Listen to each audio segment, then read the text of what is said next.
Hey everybody, welcome back to Bitch with Comrade Misty. I am Comrade Misty. Today we have my very good friend Krish Mohan on the show, which we will get to in just one second. But you guys know the past few weeks I've been trying to boost different people and their stuff, whether it's they have a store or they're an artist or a musician, or as I did with Krish maybe last week, a comedian. Just trying to like boost people, especially as we go into the holiday season, so everybody can kind of shop small. So this week I want to boost. It's called CBJ Collective, and they make like really smelly good stuff like soaps and candles, lotions, stuff like that. And so I ordered a few things from their website, which are awesome. They have these really cool no rinse foaming hand washes, and this one's in Macintosh apple, which smells really delicious. I'm really weird about scents too, so I haven't smelled anything that I didn't really like. There's stuff that like I was like but you know, that's just a preference thing. This is probably my favorite thing that I got from them. It's this one's an orange blossom, but they obviously have different scents. But it's a handcrafted sugar scrub, and this one has mango butter soap in it. So these are really good. I've only tried one of them, but I am a big fan of like exfoliating, especially in the wintertime. So this was really cool. I've only tried the one though. And then I got some hand soap and apple cinnamon because it's fall and that's like a good time. Apple cinnamon's a good time in the fall. And obviously like my family and I have been using the shit out of it. So it smells really good. And then they also sent me, which I'm appreciative for, they sent me a couple samples of lotion. I am really weird about lotion. I do not like lotion that makes me feel greasy or like that weird, like you can feel it on your skin forever afterwards. So I didn't buy any lotion because I'm very like specific about it. But they sent me samples, which I appreciate very much. And this, I think I got vanilla bean and shoot, I don't remember the other one. But they're both awesome, and they don't leave like a residue feeling. They're not very greasy. They're, you know, just really, you know, smooth, and they smell amazing. And they're not like, the scents aren't super overpowering. Like I'm not a big fan of like when you open a bottle of something and you get like smacked in the face. It's like a very light fragrance. So and I also got a soap, which obviously I can't bring down here because I've been using it. It's like a bar soap. I got the Autumn Magic one. Then they also sent me a couple samples too. They gave me a goat's milk and a happily ever after. And these are, oh no, I'm sorry, Perfect Pear. And this is a goat's milk soap. And then this is also a goat's milk soap. And this one is oatmeal. I haven't tried these yet. They're still in the packaging because I tried the one that I purchased, the Autumn Magic. I think it's Autumn Magic. So yeah, if you guys want to check them out, I have the website on the screen right now. It's cbjcollective.com. They were very nice, very helpful. I like reached out on Twitter to see if anybody sells stuff or whatever, because I don't know, like it's trying to find people like to boost or whatever. And so I just bought some stuff and they're really awesome. So if you are, I got a ton of the no rinse foaming hand soaps. I'm going to give them as teacher gifts for Christmas for my kids. So definitely check them out if you're interested in smelly good stuff. I like everything that I got. So definitely a thumbs up from Comrade Misty. Oh, and also before we jump into Krish, you guys know I have already boosted Artsy Marxist many times on the show and on other shows. She's amazing. I got my new commission piece, so I did want to show it off. This is my piece that is, I don't know if you guys know Eric from London. He's a huge, like lifelong, he's 93, lifelong activist, for like legit on the ground all over the world. Amazing dude. So I had a commission piece of Eric, who is my friend and my hero. And it just came this past week. So it's kind of, it's hard, like video and photos don't really do justice to Artsy's pieces, but they are amazing. So again, I'm going to boost Artsy Marxist. Go check out her stuff. So yeah, that's all I got for that. So Krish, my friend, how are you doing, dude? I'm okay. I'm doing all right. How are you? You know, not gonna lie, this month has been fucking bad. Like just just bad. Yeah, I feel you. There's like, I've had a lot of, and I know like I asked you before if we could talk about like this because you just went through like a period of burnout. I am currently going through a period of burnout and it fucking sucks, dude. The worst. It's the absolute worst. Yeah. And I think a lot of people don't know that it's like a real thing. It's a real thing that and it will smack you in the face. Like for me, this is just my personal experience. Normally, I don't even know I'm experiencing it until it's far too late. Yeah. And I'm already like deep into it and it sucks. But I was able to catch this one pretty early on. I kind of knew to watch for it because a lot of the times this happens around court case or court dates with the Assange stuff. Oh yeah. Because it's just heavy, you know what I Yeah. mean? And I knew that these appeal hearings that we just had, it was going to be almost like entirely specifically about the mental health piece, which is brutal to listen to over and over and over again. So I kind of like had like a heads up that I knew that it was a possibility that I was gonna, and it definitely hit me in the face. Yeah. Hard. Oh yeah. I mean, it was brutal to kind of hear all like, and that was one of the pieces that I wrote maybe 2 or 3 months ago, where I was like, hey, look at all this stuff with, mental health. Mm-hmm. Like we're considering mental health in all of these things, in sports, in these cases, these international cases about press freedom. Like, we're taking mental health into account when we make these decisions. And I think that's fucking awesome. And then everything with that, where, Mm-hmm. they fucking invalidated all of it. And it's like, I have to wonder if it was because there was so much more conversation around mental health, and that was one of the things that the pandemic revealed, is exactly how much of a mental health crisis this country really has, and how much of it is related to the nonstop work culture that's here, and that's pushed by capitalism, and like the hustle culture bullshit that's all out there. Like, I had to wonder if, because we were talking about it pretty regularly, like how much of that played into this decision, and especially choosing going after the mental health argument, which still, it was just like, I knew that shit was coming, but it's a difference of like we all knew the war on drugs was racist, but then when you hear Nixon's advisor in 93 say it out loud, you're like, oh, thank you. Holy shit. It's like Yeah. virtually the opposite of that, where it's like, they're going to use this shit.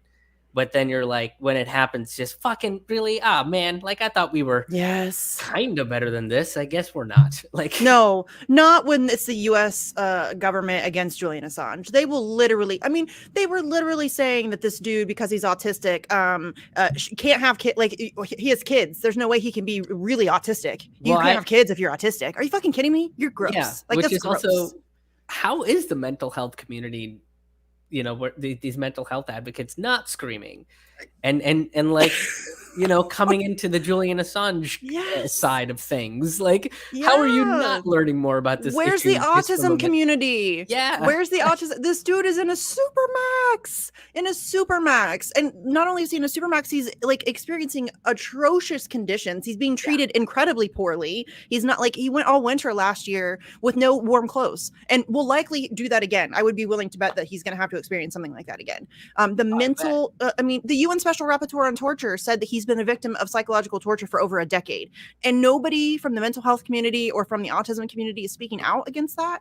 Where are you guys? Yeah. Where are you? I thought it was crazy because they were like, oh, well, he drinks coffee, so he couldn't have been depressed, because depressed people don't. And it's just like, I've been depressed and I've lived on coffee. Like, that's the only thing that I have. Yes. It's like, what are you talking about? It's the dumbest shit. They had the dumbest shit. Oh, yeah. Are you kidding me? I drink like a pot or two of coffee a day, and I'm depressed as shit. What the fuck is that?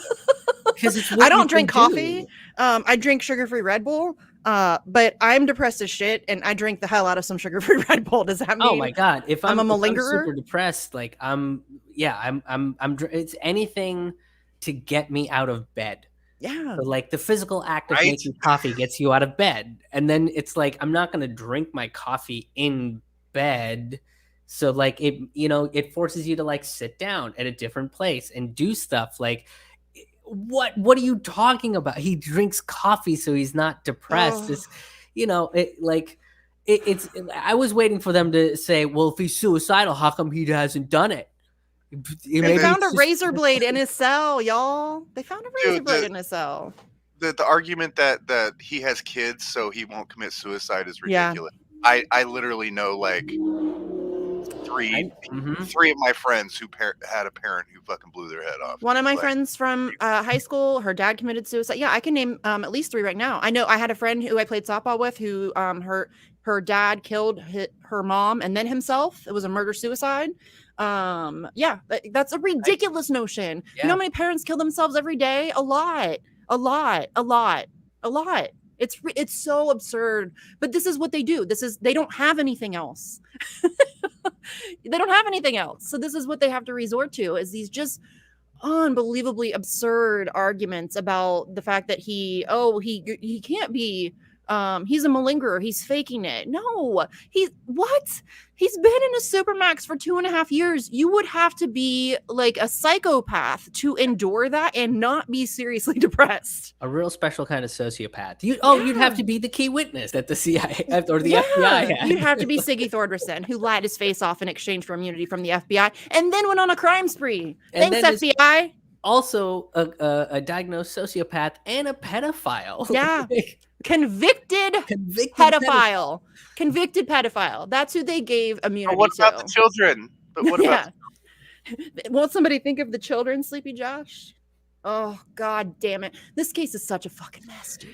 Yeah. And now we won't even know for weeks, maybe months. Like, there's no timeline. There's no limit. They can take as long as they fancy. I'm guessing years. I hate to say that, but I don't think they'll be able to get away with that. But they're going to take their sweet old time. I think at least January, maybe even longer than that. Yeah. So another holiday season away from his children. Another cold winter in Belmarsh, which is like a gazillion years old, doesn't have adequate heating. And again, last year they kept him without any warm clothes the entire winter. He was insulating his window with books.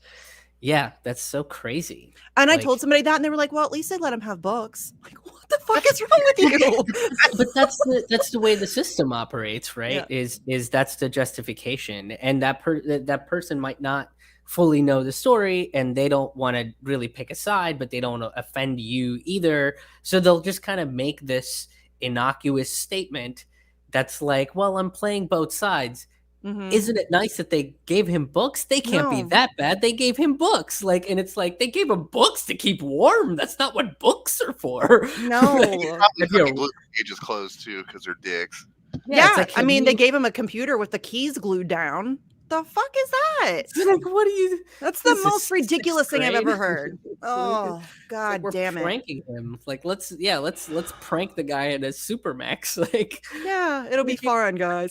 I can see them all like I can see the guards like giggling, like they think they're funny. You guys are assholes. Do you have anything better to do? Anything? No, that's their job. They get off on that shit. Ugh, it's so gross. The Crown or some shit. I don't know. Yeah. Something. Go watch some old what's that show called? Shit. I used to love it so much and now I can't think of the name. Served? Yes. Is that what Thank you. That show. That's like the best show. Seriously, the best show. So good. Yeah. It's like the perfect it's a show I love that British comedy. Yeah, it kind of hits all of the types of comedy that you can see in a sitcom, of like from like slapstick to more clever stuff to repertoire or whatever, or repartee, I guess is the French word. But like it has all of that stuff in there, and it's just so much fun to watch. Mm-hmm. Yeah, and it is so good. Even though all the characters are kind of ridiculous, but they're still very believable, which is another thing. I kind of feel like that's not what you see on television now. Like most of the network television shows I see is just like, these are not believable characters. No, like nobody behaves like this. But that's if you even have like a scripted show and it's not some reality TV garbage where they're all also playing a character. Like that's not real either. Like it's so obviously fake, and it is kind of scripted, I guess. Yeah, there is like direction and stuff that but it's also like that, which just makes it like that's not fucking real either. Yeah, no, art is dead in this country, especially. Like it's so bad, and that's like it's been a collective effort to kill it, really. Oh yeah, I was talking to my friend the other day just about like I think comedians got co-opted, to become this low hanging fruit type of art form, like all the famous comics aren't really. Oh, there she is. Oh my goodness. She's running around, so I figured I'd grab her. Goodness. Hi, Dee Sorry, I love her. But yeah, it's comedians. Jesus Christ, dude! Like, what happened to Tony Noah. comedians? Krish Mohan. What happened? Jeff Orange Fox. Man bad. Oh, that's what became political comedy is Orange Man bad like I remember when in early 2017, when they were talking about this wave of political comedy that's coming out of the since the inauguration of Donald Trump, or not the inauguration, I guess the election of Donald Trump, there's been this wave of political comedy coming out. And I was like, there's always been a fucking wave of political comedy. It's just most of you don't pay attention to it. Yeah. Like there have been, Lee Camp has been touring forever. Stuart Huff has been touring forever. I've been touring for a long. It's just like we've been there. It's just you've either ignored us or not noticed us. And when you kind of see, the Bert Kreischers and sort of the comics that they do a lot of like observational comedy that's not, I don't really know a polite way of saying it, but they're not saying a lot of shit. Right. You know what I mean? They're talking about the grocery store or like how weird sandwiches are. Yes. Which are two of the most innocuous premises I can think of. But it's just like that's what they're doing. And then now it's like this guy gets elected and they're freaking out because their safety net's gone for being like, oh well, at least a Democrat's in office, or at least the Republicans a doofus that's in office now, and they don't have those safety nets anymore, and they have to talk about it because that's what everybody wants to fucking talk about.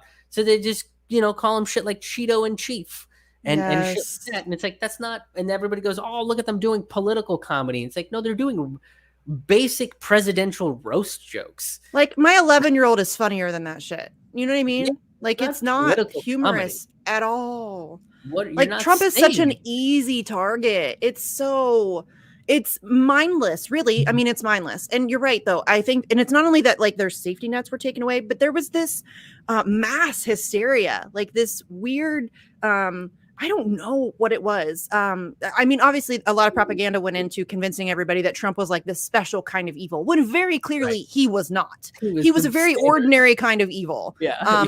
And in fact, he was.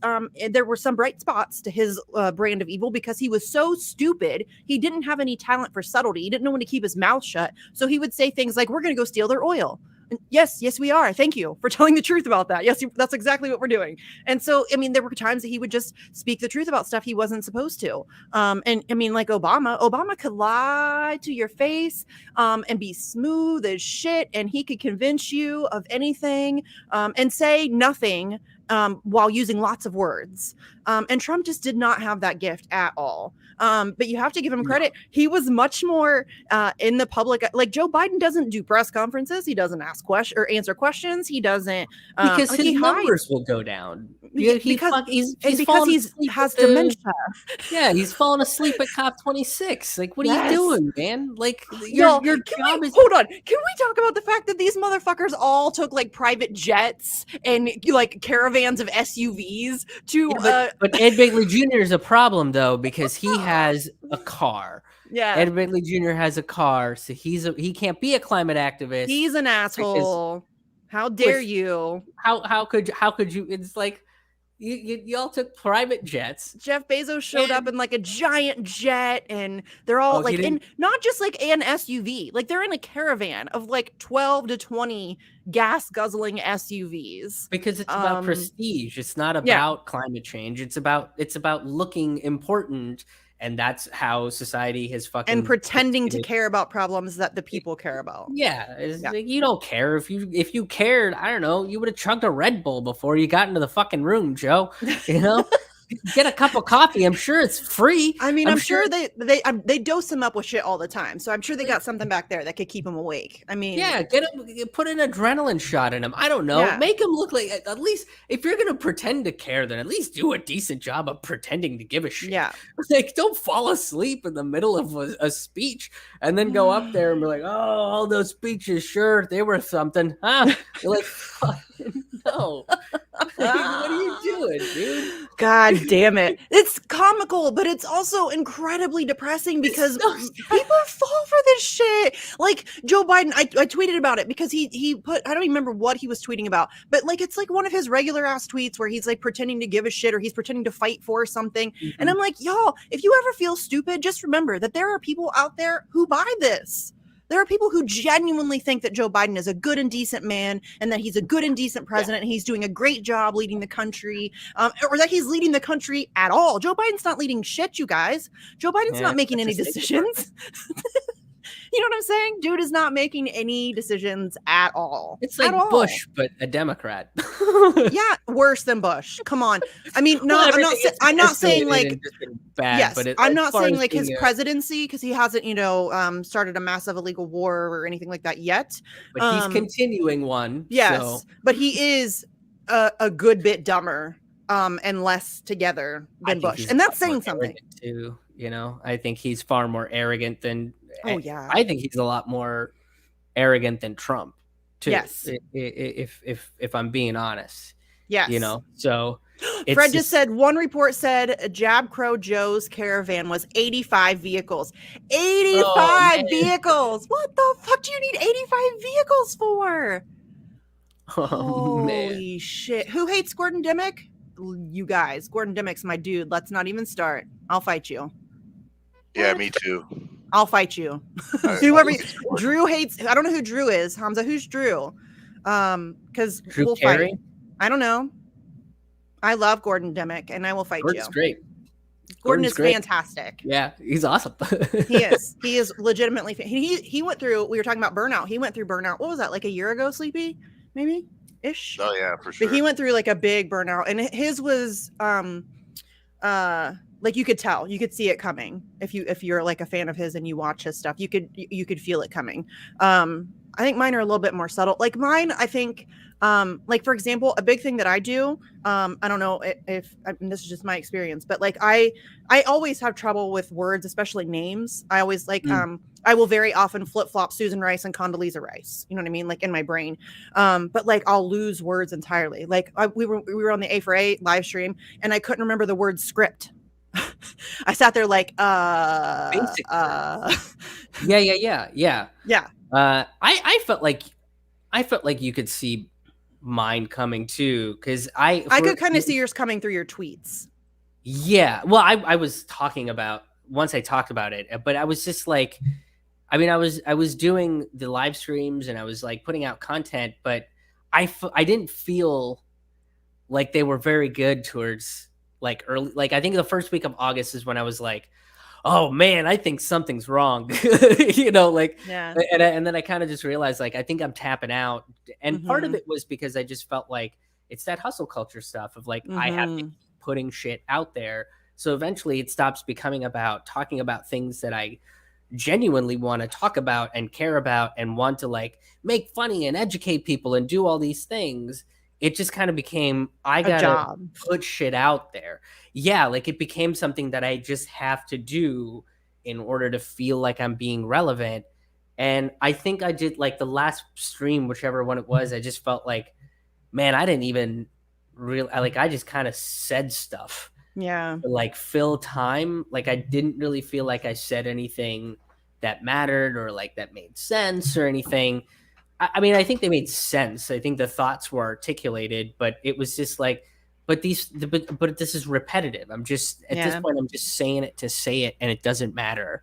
So at that point, I was like, I think I need to take a break because I just keep doing. And then I was like, well, maybe I'll stop the live streams, and then I couldn't write anything.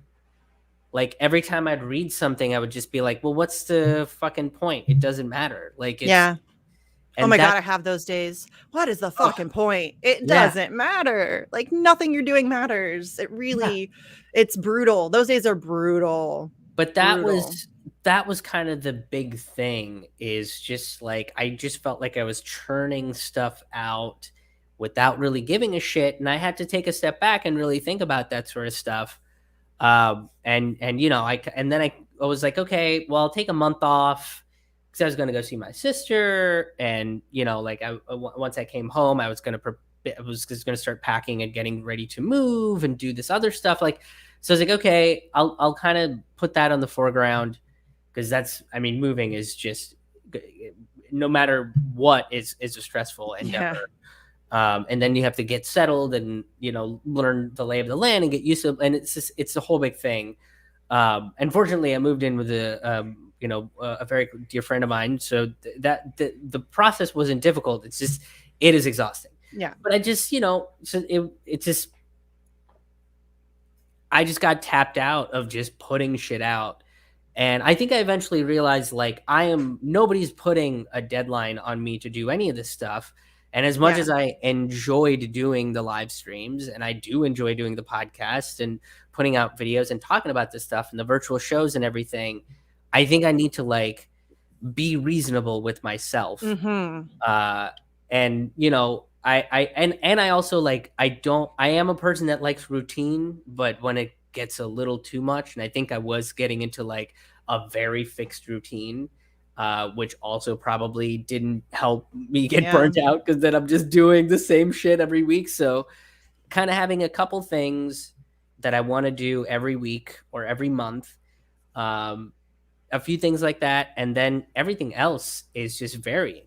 So, you know, like, if I want to do a review of a particular TV show with a sociopolitical lens, then yeah, cool. I will take the time to watch that show, take my notes, and write something that I can be proud of. Yeah. But there's no deadline on it. I can just put it out when I feel like it's ready to be put out. And that way I can vary my day, still feel productive, still keep putting stuff out there. And then, you know, the people that are donating to me, I was also feeling pretty guilty about, because I was like, well, they keep giving me money for the shit that I put out, but I'm not putting anything out, and I'm tapped out. And even, like, you know, in the middle of October, once I got settled in, I was trying to, like, write, and I just couldn't. And it dawned on me, the reason why is because my brain still thinks once I start doing this stuff, I'm going to go into the nonstop work mode. Yeah. And so I had to kind of stop and reframe and rethink about some things before I could, like, sit. And, like, today I wrote a whole piece out, and I was like, holy shit, this feels great. Like, I haven't been, but it's like, if this doesn't get done by Sunday, that's okay. Right. You know, like, I can do it next Sunday too. It's not the end of the world. And kind of putting myself in that mindset, which took, you know, 3 months, helped. And I think it made the piece sound better, and hopefully, you know, sound like an adult person wrote it. That's anytime I write a first draft, it's just like, this. I get it. Yeah. What am I, fucking writing a manifesto? Use a comma, Jesus. Yeah, I feel that. But yeah, mine was never like, so mine's never really been like I feel content driven, like I have to do this at a certain time, because I've never like facts, we don't have a schedule. We don't do, like, we just interview people whenever the fuck we feel like it, and that's how it's always been. I hope that's how we always keep it. We don't have a set day or time. I love it. We just we'll I'll send some DMs out, and somebody will say, hey, yeah, I'd like to come on your show, and I'm like, cool, what's your schedule like? And then we schedule somebody whenever they're free, and we talk. So that's always been, like, very flexible. I mean, the vigils are very structured. At least they had been until recently. And then I think Andrew and I are both kind of experiencing a little bit of burnout, but and then we flipped it because right now weekdays are just not great for us because of our kids and school and all that stuff. So we flipped it to Fridays. That seems to be working out better for me this time. And generally speaking, like, it's just the Assange stuff. Like, I feel, I don't know, like, I put a lot of pressure on myself, which I realize is ridiculous. I'm just one person. What's that? I do the same thing. It's all me. And nobody, like, if I missed a Tuesday live stream, it's not like I'm getting, you know, messages from someone that gives me $10 a month to be like, what happened? Why'd you miss? What's going on? You know, like, it's just me. And then I'm just like, you stupid idiot. Like, you didn't fucking time it out properly. And, like, it's all in your head. Yes. And I'm super self-critical. Like, I think that's why, honestly, I was worried once I started like appearing on camera, because I knew that that would be opening myself up to another level of trolls and another level of hate and all that stuff. I knew that I mean, that you can't avoid it. And so I was really worried because in high school and in like elementary school and stuff, I was bullied. And I'm like, am I going to be able to handle this? Like, am I going to be able to like psychologically deal with people hating me that much? And I honestly think that yes, I can. And it's because I'm so self-critical that nothing you say to me is worse than what I say to myself. So it's like, whatever, dude, I don't care. But the assumption of like, I really do, I feel like a ton of pressure. And so if somebody asks me to come on their show, I immediately say yes. If I'm not scheduled somewhere else, I immediately say yes. Cause I'm like, this is something I can do to help. And so I will go on like every show imaginable, or I'll do interviews with anybody imaginable. And I make phone calls every single day. And I have been for like 2 years now. I send emails all the time. Like it's like a constant, cycle of stuff. And I just feel all this pressure and like, you have to do this and you have to know all of these things. And like, I'm trying to learn the British legal system. I'm like trying to, you know what I mean? Like it's a lot like to put on yourself. But then like I get to the point where like last week I was doing interview after interview after interview, and I was like losing facts. Like mid interview, I would like not be able to process something that I know. But like it would just be gone. Like those words that I like couldn't find the word script, like just stuff would leave my head entirely. So I'm like, that's when I think that's why it hit me so early, because I was doing that, and it hit me that you're not doing anybody any good if you go on these shows and you don't know what the fuck you're talking about, or if you can't like put together a coherent argument. And again, I'm probably being too self-critical. I doubt that anybody who was watching, knew very much that I was fumbling around with some facts or whatever, but it bothers me. And so you don't feel like yourself. Yes. That's what it all boils down to is now this thing that you were doing because you enjoy doing it, and then it becomes, your job and your career, but but it's like, oh my God, you finally did this thing where your job is something that you love doing rather than just something you're doing to get through the day till you go do things that you actually like doing, and then that kind of makes you feel this way. You kind of feel like you're not being true to yourself. Yeah. And it sucks. Yeah. And my husband told me probably like a week and a half ago, he was like, dude, you do know that like you're not getting paid for this. You don't have a boss for this. You're not under any obligation to do this. You can walk away anytime you want to. And I think that was really freeing, because as much as I I don't have any quit in me. There's no, I'm not going to quit. I will not. Right. But it just like that realization that, oh yeah, like I'm doing this for a reason. I'm doing it because I think it's important and I think it's a worthy cause. But I'm not under any obligation to do 94 interviews in 1 week. I don't have my paycheck isn't dependent on that. I don't have a boss who's going to yell at me if I don't, do the 94 interviews, or if I do 93 instead of 94. Like nobody, you're putting that on yourself. And so that was, sometimes I need to be reminded of that, because I do put a ton of pressure on myself, on that stuff, like a ton. It's just, it's unreasonable. Oh, absolutely. Yeah. It's completely insane, but I told somebody, they were like, well, how many videos do you normally put out in a week? And I was like, well, I do 3 live streams, and I usually cover 2 to 3 topics per live stream. And then I do, that's a lot, Krish. Yeah. And then I write another piece, and I put out an interview podcast. And they were like, what? And I was like, I don't know. So I guess it's like 13 or 14 things in the course of a week. And they're like, what? And I was like, yeah, it's not a big deal. It's fine. And, and it was just that's a lie. That's a lot. Yeah. And I was like, oh, maybe I don't need to do 14. Yeah. And then I would feel bad if I would miss one. It's just like, oh no, you did 10 instead, you crazy psycho. You slacker. What are you doing? Yeah, it's like, what the fuck? But that's also the other thing is, I think by the time I was I just felt like I was churning stuff out. It's the quality of the work. Mm-hmm. And when the quality of the work is not up to what I feel like it should be, or something that I'm proud to show people, then it gets into my head. And then I get down like, well, you're just not that good. And then you go down this negative self-thought crap. But I've been hating myself professionally for so long. At this point, I relate to that so hard. Yeah, it's like that thought comes up. Feel and that. Yeah, right.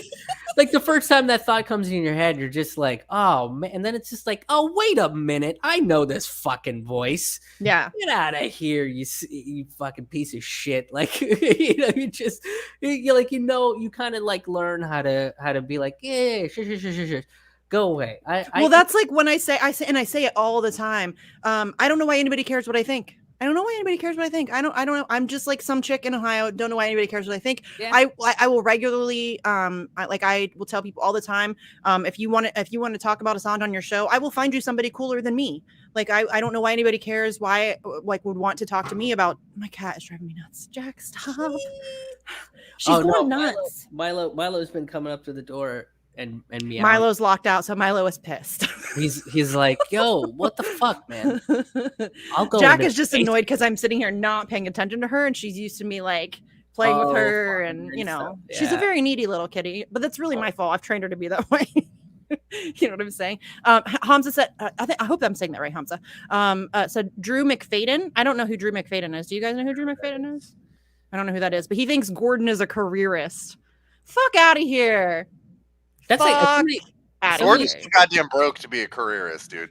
Yeah, if Gordon was a careerist, he would not be talking about the things that he talks about, and he would be trying to get a job at like the BBC or whatever. He would have done what Andrew. He doesn't even post on YouTube anymore because like the censorship.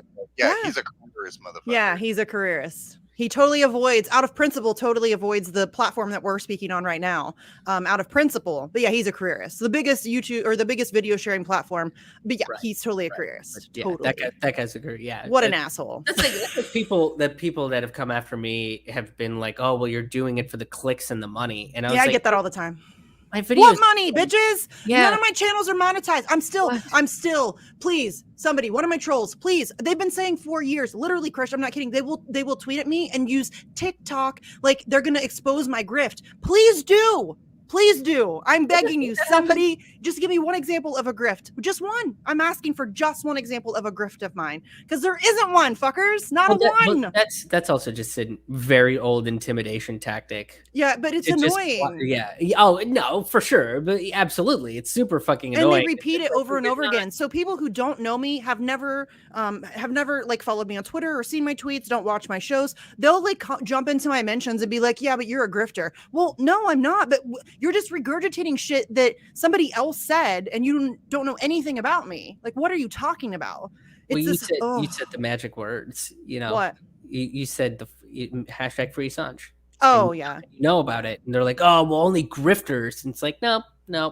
I had to correct somebody the other day. You guys, grifters would not choose an issue like Julian fucking Assange to grift on. Are you joking me? It's the most censored topic you can talk about on YouTube, on Twitter, on Instagram. Go anywhere, and it is shadow banned. It is the algorithm hates it. You'll get dinged just for having Assange in your title. Like are you fucking joking me? I would be the dumbest grifter on planet Earth to choose Julian fucking Assange to grift on. Shut the fuck up.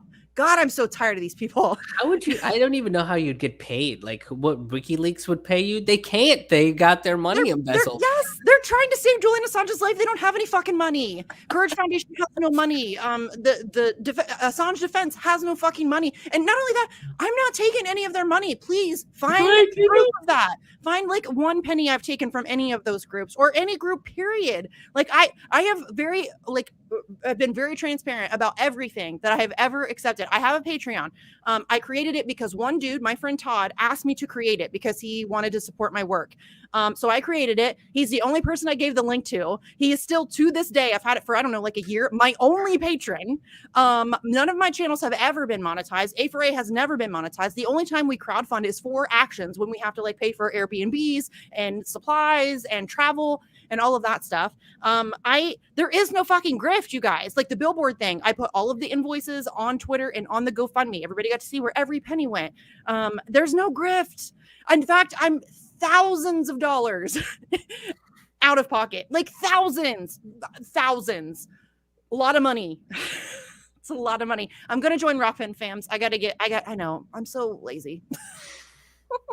I am, but like my channel on YouTube doesn't get fucked with that hard. Really not at all, because it's not monetized. And so I fly under the radar. They don't pay attention to me yet. Yeah, and I'd sometimes like to they keep go it that after him.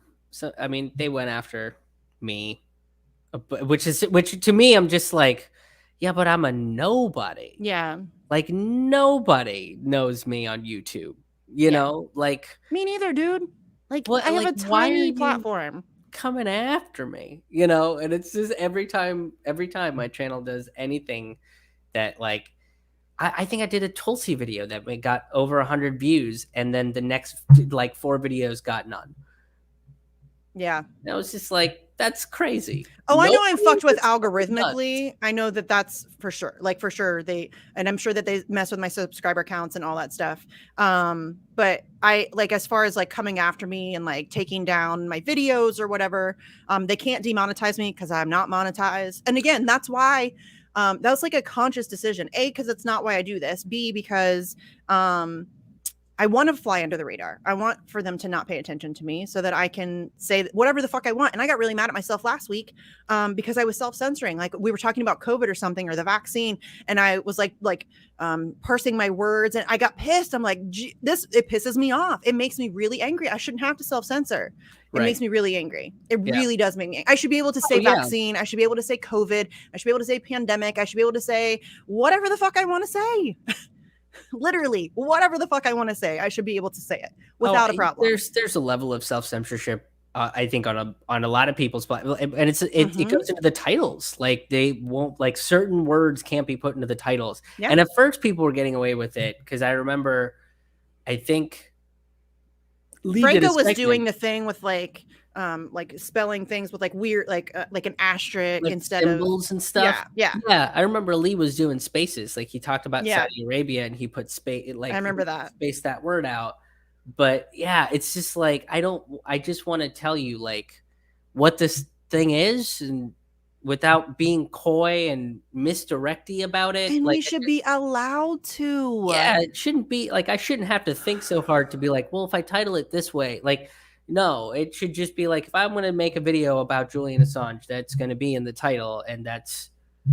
I should be able to make a video and title it "Fuck the Vaccine." I should be able to do that. I should be allowed to do that. We should be able to have that conversation. We should be able to hold that opinion. We should be able to have that discussion without any risk of ramifications for that. That's what free speech is all about, y'all. And especially about something as important as like injecting your body with something. You should be able to talk to death about that.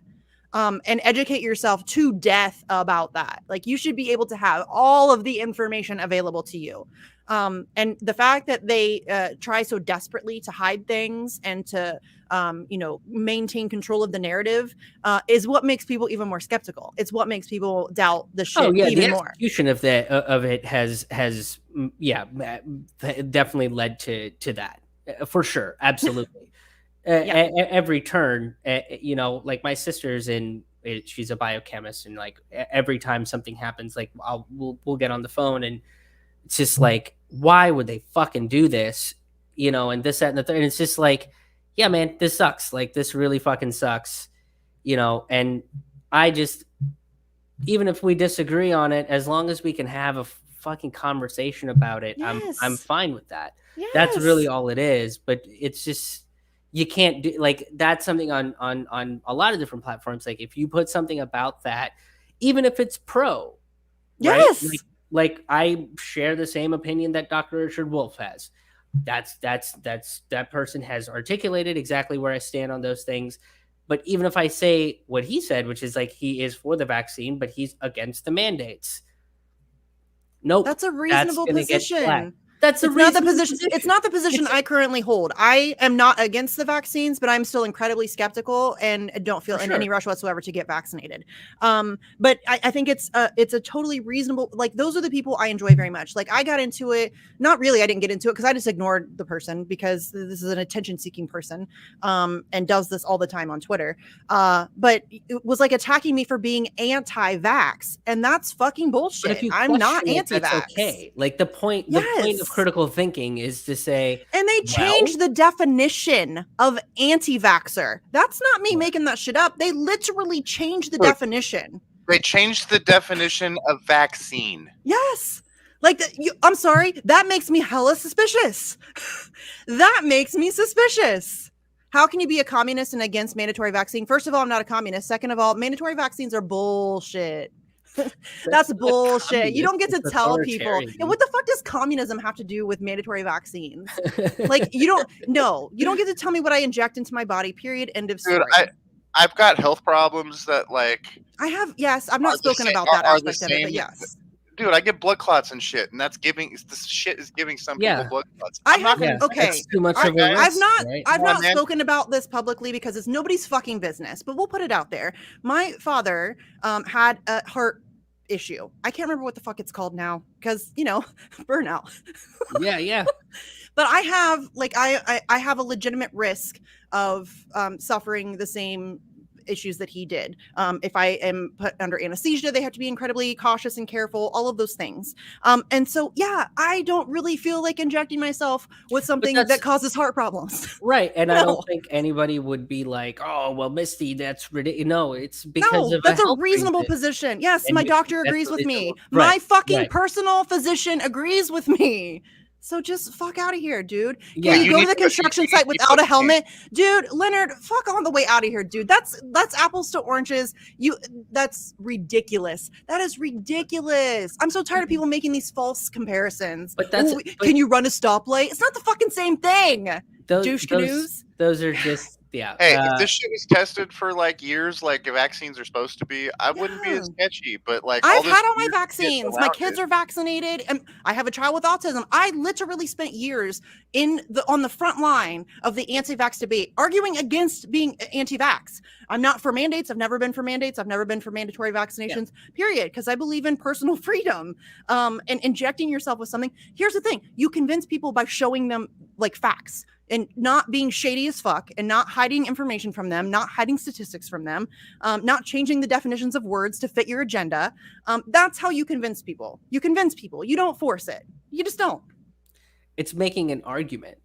But well, I mean, I don't expect anything from a government that discourages dissent and critical thinking. Right.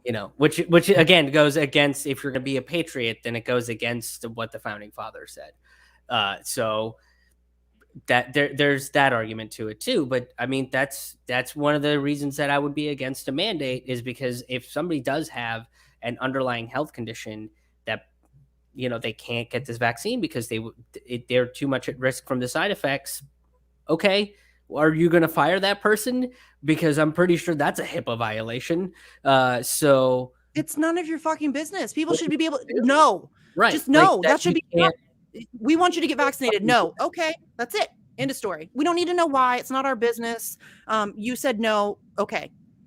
We would like to give you this information to show you why this might be a good thing. We appreciate you looking over it and, re-examining your position, but we're not going to force that on you. And that's dumb. That's just dumb. No. Humans are stupid. You can't convince 99% of human beings, especially in a country like America, where nearly everyone is an idiot. That's the worst argument. That is literally the worst. Leonard, you're on the wrong fucking podcast, dude. Go find yourself some bootlicking schmuck to watch. Are you just gonna? So that's your answer? Is, well, humans are stupid, so somebody needs to tell them what to do? That's a really lame ass answer. Are you gonna be that person, Leonard? Are you gonna be? Yeah. Who gets to decide? Because if humans are stupid, 99% of humans are stupid, then who's making the decisions for all of us? Is it another human? Is it another human? Because they're stupid. So the 1%. So you're talking about the rich. Okay. So yeah, Bill Gates gets to decide what I inject into my body. Fuck off. No, thank you. Hard pass. So you want corporate authoritarianism instead of just regular authoritarianism. Yeah. Cool. The smart people get to decide what I do with my body. Right. Fuck off, dude. And how are you dictating intelligence? Oh, bank accounts? Oof. Oh, that's always been that's worked out great for us so far. Yeah, right. Exactly. God, how these people find my show? It's got to be one of my trolls. Hi, thank you for the engagement on my show. I appreciate the numbers and the interaction. Come back next week. It's always very helpful. Algorithm will love it. I just have a tiny little show here, but we welcome you. Please. Yeah, the algorithm loves it. Thanks, dude. Give it a thumbs down. That's helpful too. I really don't give a shit. Share it with your friends. Go in your group DMs. Tell them to come here and chat. It'll be fine. It'll be fun. We have a good time with our trolls here. They stopped showing up. Honestly, Sleepy can tell you, for like the first 4 or 5 weeks, trolls every single week, like multiple trolls every single week. And then I said to them, I thanked them. Hey, thanks for the engagement. I really appreciate you guys boosting my numbers. They stopped coming. Yeah, they got bored. They stopped coming. Well, if you're nice to them, they don't. I'm not nice to my trolls. Talk to them and get a plant, Leonard. My favorite thing to do with that is take things very, very seriously. Like when I know someone's trying to make fun of me, just take things very seriously, very literally, like, and because you're not letting it phase you. Yeah. It just I like to rip them apart. It's fun for me. It's super fun. It is fun for me. Like on Twitter, yeah, I mean, people get mad at me all the time because they're like, oh, but you like immediate. And yes, I immediately, if you come at me like a troll, I will treat you like a troll. Period. I deal with too much of that shit on Twitter to like try to suss out, like, are you just being sarcastic? No, if you're going to come at me with the troll like behavior, I'm going to treat you as such and rip you to shreds. And it's fun for me. I enjoy it. I think you need a hobby. The fact that you're more concerned about what like some stay-at-home mom from Ohio is tweeting about than you are about what actual people in power are doing, it says more about you than it does about me. Like, well, I think that just goes into the larger problem of how people are being controlled. They'll go after. Krish isn't a fucking anti-vaxxer, you douche. He just said he agrees with vaccines. Yeah, fuck off, Leonard. Seriously. I got the vaccine. I'm against the mandates. Oh, imagine being an Indian and an anti-vaxxer at the same time. In New Zealand, Indians are the most vaccinated race. Same in other Five Eyes countries. Are you from New Zealand? Is that where you're from, Doug? I don't know. Because who gives a fuck where Leonard is from? Honestly, I can tell you, Indians from India, the country we're from. There's like a lot of anti-vax people. There's anti-vaxxers in every demographic. Are you joking? It's about freedom of choice, man. Yeah. Like that. And Krish isn't an anti-vaxxer. He very clearly just made that. I just made that. Yeah. Leonard seems real smart. Leonard. Oh my God, you're a heathen. You don't. You're talking to people that don't agree with you, Krish. Fuck. No. What am I doing? You must. You're pro genocide. That's what it is. You're a Nazi.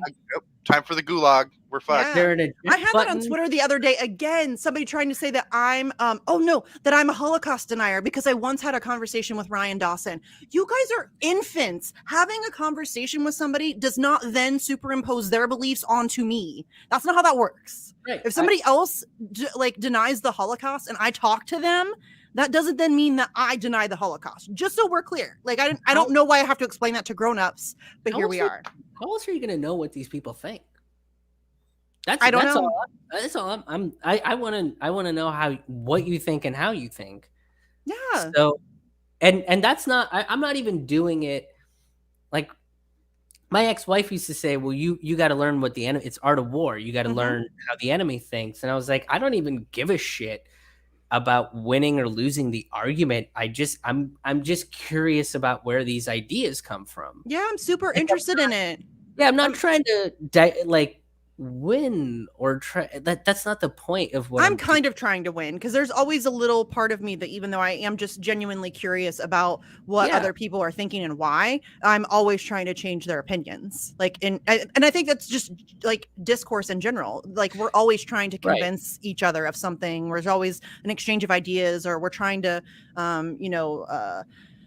explain our position so that you might take on that position or whatever.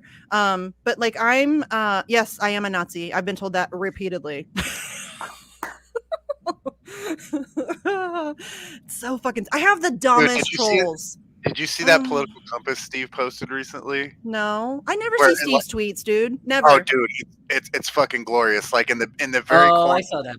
It's like, acceptable left, whatever, and then the rest of it's Nazis. I've seen that one. I've seen that one. Yeah. I am a genocide denying, Holocaust denying, Nazi loving, racist, cultist. Oh, occultist too. And a That's troll. Yeah, you didn't know? I lead the Assange cult. We're Assangists. You're welcome to join. because of the candles, obviously. Yes. Yeah. No, Got I'm it. just a cultist. That's that. I don't fucking know, dude. Because I give a That's- shit about press freedom and free speech and the fact that a guy's being tortured to death for no reason whatsoever other than exposing the war crimes of empire. I'm a cultist. Okay. Who's the bigger cultist? People that are on the side of Julian Assange, or the people that very desperately try to convince you that the CIA and the military industrial Are complex good, are the actually. guys. Yeah. Yeah, these are people who Like- legitimately do that now, and they're like their squad like stands. Like you can't if you criticize the squad, then you're like the worst person on earth, and you are a cultist, homie. It's a lot of projection. There's a lot of projection in this country that I am. The fucking celebrity that surrounds politicians in this country. I call them celebriticians, Krish. Oh, it's just so fucking annoying. It's gross. This is why we're a failed state. Mm-hmm. This is why we're a failed state. And well, one of many reasons, but yes. One of many reasons, yes. Yeah. But if you can't sit there and say, oh, that thing AOC said was bullshit, or she's being hypocritical, or criticize her in any way, shape, or form for the fact that she's not standing up for the working class. This is not the same AOC that was protesting outside Nancy Pelosi's office. I'm pretty sure that was a stage protest anyway. Well, you know, like but whatever you're right, yeah. you characterize yourself to be, that you're not the same person. And if you say that, you're a Republican plant. Dude, she went from like constantly talking about Medicare for all to getting you funerals for some terms and conditions may apply.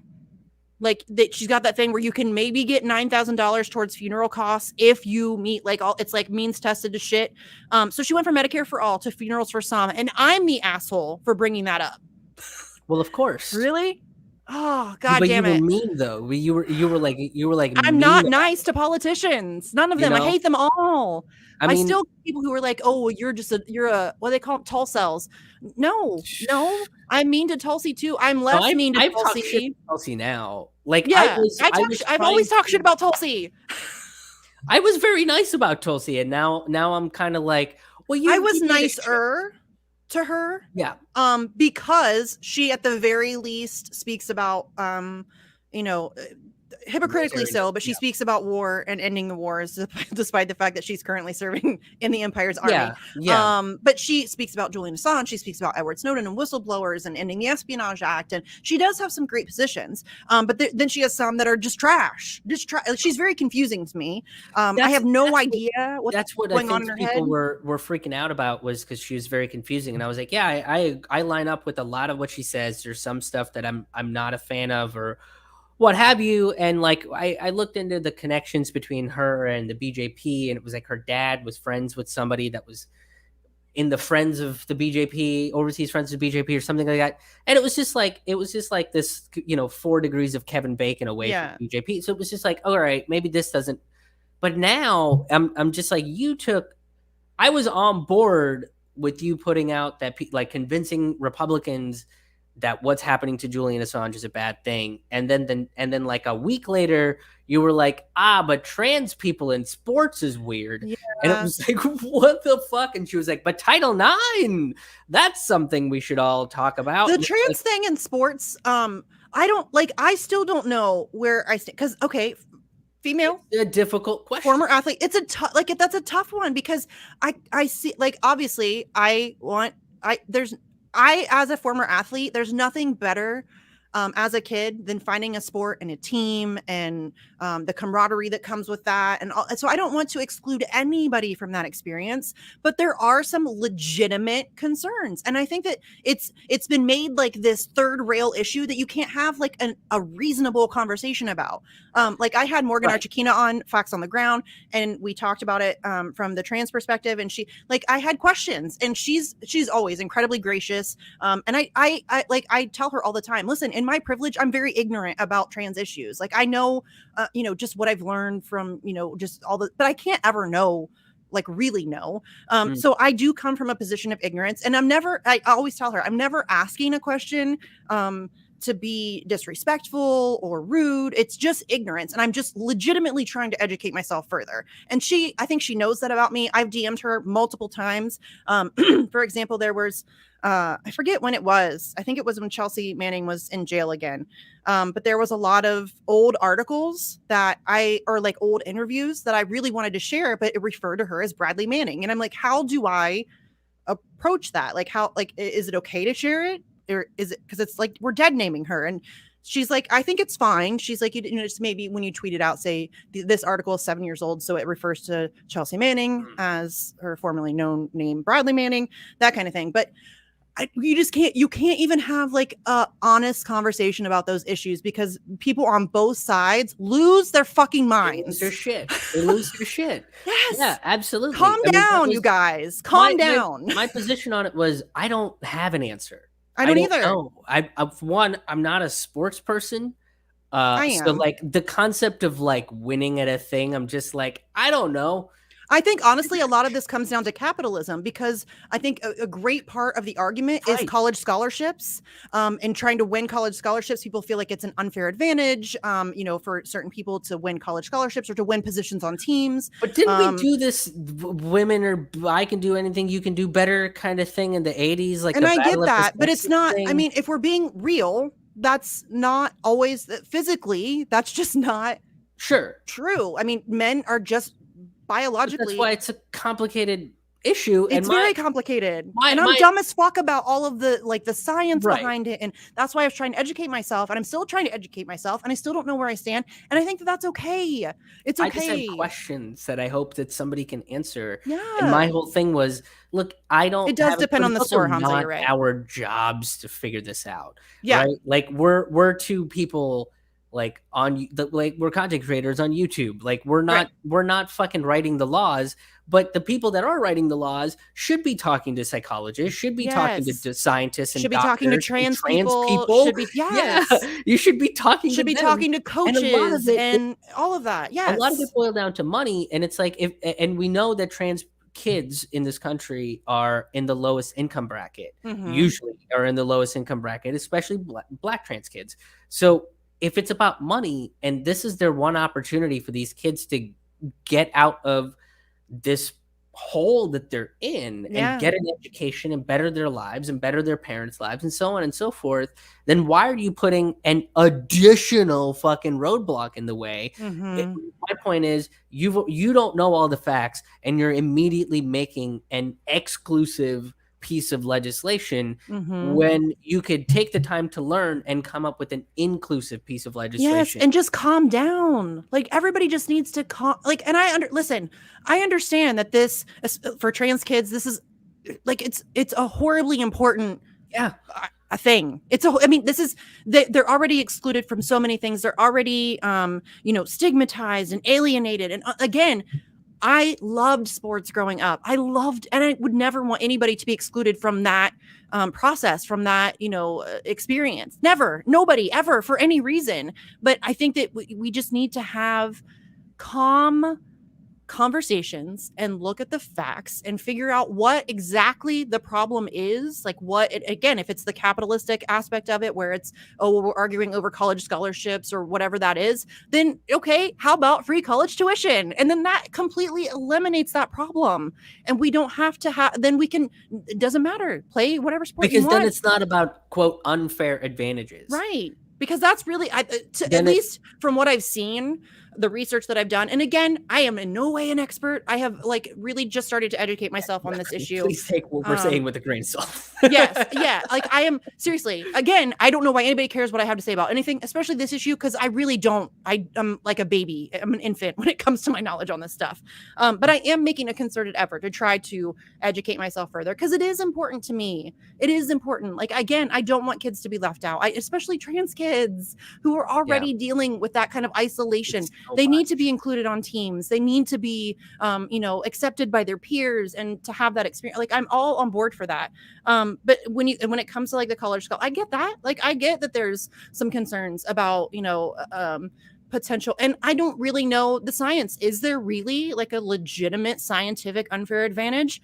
Some studies say yes, some studies say no. I mean, it's something that we can't have nobody's going to come up with a solution when you're just screaming at each other. Oh, absolutely. Yeah, right. You know? Right. And that was the whole thing. And I remember talking to one of my good friends who's in the LGBTQ community in Little Rock, Jay Jackson, fantastic comedian, very talented musician, and just a great person all around. But, you know, I talked to him and he was like, man, that sounds really disappointing. And I was like, oh, it's very disappointing. Especially with somebody that was like, that had such a great reputation within the LGBTQ community as well. Like that was the other part of it is she had 100% rating from the HRC for whatever that's worth. You know, you got 2 pieces of legislation passed to help people in the LGBTQ community get worker rights. She does have a great record. I mean, on paper. Like, the fuck happened? Well, and what bothered me too is like when she brought that up was the weirdest timing. She's like getting ready to leave Congress. She's like, what? Why? Like, what are you why are you doing this? I don't understand. That's the really confusing part about it too. Yeah, it was really bizarre. Yeah. Like, why are you doing this? And in this way, I mean, it was, I don't know. It just, she's a weird one, dude. I don't know. Talking about Tulsi? Yeah. Yeah, dude, like she's a weird one. She's very politically you very even have brought that shit up with her past. And you know what? I gave her props for coming out and, you know, apologizing for the past remarks. Well, she was raised by an asshole. PQ legislation because you're kind of tainted, dude. Like, why did you do that? It was stupid. It was and again, the timing, like she was literally about to leave office, like out of politics, off like doing whatever I don't even know what the fuck she's doing now. So she's why? Got a podcast now? I mean, she hasn't even started it. Like she said she was going to, hasn't started it. Like all of her, like the people on Twitter, I follow a lot of like hardcore Tulsi people. And I love them. I don't agree with them on Tulsi. They don't agree with me on other stuff. You know, it's funny. I can be friends with people I don't agree with. It's weird. I find it really weird that like we thought that like apologizing for being a homophobic piece of shit. Who, her dad? She's our gatekeeper now. Yeah. No. That bothered me. I'm like, fuck you, bitch. You don't speak for me. I totally get that she was raised by a piece of shit, like a bigot. She really was. And I think that there's a lot of people who have that experience and are able to grow up and grow out of that. And so I appreciate that. I appreciate the fact that at least seemingly, she like changed her mind. She grew from her past, from her upbringing. And I have mad respect for that. But again, coming out and just like randomly, it felt like an attack on the trans community. Yeah, because it was also literally a week after she had like made this big statement about Julian Assange and convinced 2 Republicans to be like, yeah, that's fucked up and we should probably do something about that. And they co-wrote legislation with her. And they wrote legislation with her. Yeah, and I was like, that's awesome. Hell yeah. And then literally the week after, she's like, trans and I'm like, people really?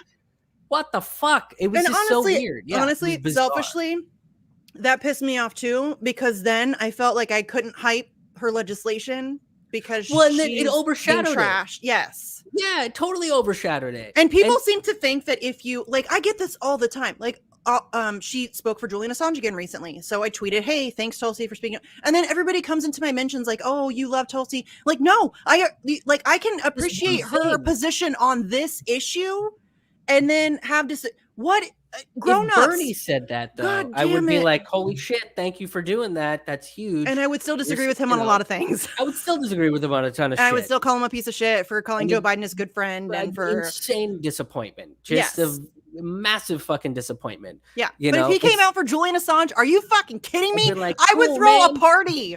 Yeah, I would throw a fucking party. Finally, bro. Like, what the? I would be pissed that it took so long. But I mean, I've said it and I'll say it again. I don't care who you are. I don't care if you have personally been attacking me for years. If you are like willing to jump on the Save Julian Assange train, I welcome you. I will be like under the bridge, or water under the bridge. See, I'm like flipping shit around in my head. Sorry, you guys. This is what it's like. Like my work, like everything gets jumbled when I am dealing with this. Everything gets jumbled in my head, worse than usual because I have severe ADHD, so it's bad anyway. So it's worse than usual. But yeah, like if I don't care who you are, I do not care. Caitlin Johnstone tweeted out the other day that it's very telling that the people who attacked Julian Assange on Twitter are now mostly just small number follower accounts. Like nobody, like not that you're a nobody. Nobody's a nobody. I'm just saying like nobody accounts on Twitter. Yeah. And it used to be a bunch of blue checks, and the blue checks have stopped attacking him because literally everybody can see now that this is bullshit. What's happening to him is bullshit. And she said they just can't admit it. And I'm like, you're absolutely right. It'd be cool though if they could admit it. They just ran out of every argument that they could possibly come up with. Just admit it. It's okay. Every argument is like it's just you're a child. Yeah. You're a child that is desperately trying not to get punished for eating the cookies and then also burning the house down. Yeah. Like that's what America is right now. Like, y'all just admit it. It is okay. You were wrong. It happens. It's okay. And your ego should not prevent you from doing the right thing. A man is being tortured to death. Put your ego aside, admit you were wrong, and come out in support for Julian Assange. I'm telling you, Assange supporters will not hold a grudge. Most of us. There will be some who do. But most of us will not hold a grudge. Like there are people who have been trashing me for years. I don't care. I'm still not going to be your friend, but I'm not going to trash you. I'm not going to be like, ha ha ha, like you were wrong for years and years. Like, no, I just welcome you aboard. We need all the voices we can get. Like, put your ego aside, y'all. Do it. We need it. And yes, you're right, Alex. We need to, like, people get mad at me when I give Tucker Carlson credit for speaking on Julian Assange. Are you fucking kidding me? He also stood up against the Iraq war, I'm pretty sure, right? Was that the war that honestly, he spoke out against that one. He's really good on some things, and then he's a piece of shit on others. He's hot garbage and a lot of other shit. He is like a racist, shit-stirring piece of garbage, like 80% of the time. But when he's right, I'm not going to. Motherfucker can get it. That's what pisses me off. Why are you mad at Glenn Greenwald for going on Tucker Carlson? You should be mad at the rest of mainstream media for not for allowing Tucker Carlson. God, really? You're going to allow Tucker Carlson? He's got like this much more than Anderson Cooper. That's it. Yeah. I mean, they're all bottom rung. I wouldn't trust them with anything. Oh no, they're all pieces of hot garbage. You brought on a real journalist to talk to a fucking actor that plays a television journalist. Yeah, he was a Democrat for years. Like he's just playing a role, you guys. Right? He used to, like him and Rachel Maddow used to be buds. Like he's not who he's playing on TV. None of them are. And then the bow ties came off. Yeah. And he switched to real ties because he believes in America. He's a patriot. Patriots believe in real Patriots don't wear bow ties. Karl Marx wore bow ties. You couldn't see it because of the beard. The beard was un-American. If you want to, I will never not imagine Tucker Carlson in a fucking bow tie. I know. It's the best. They were my head. I know. It was so ridiculous.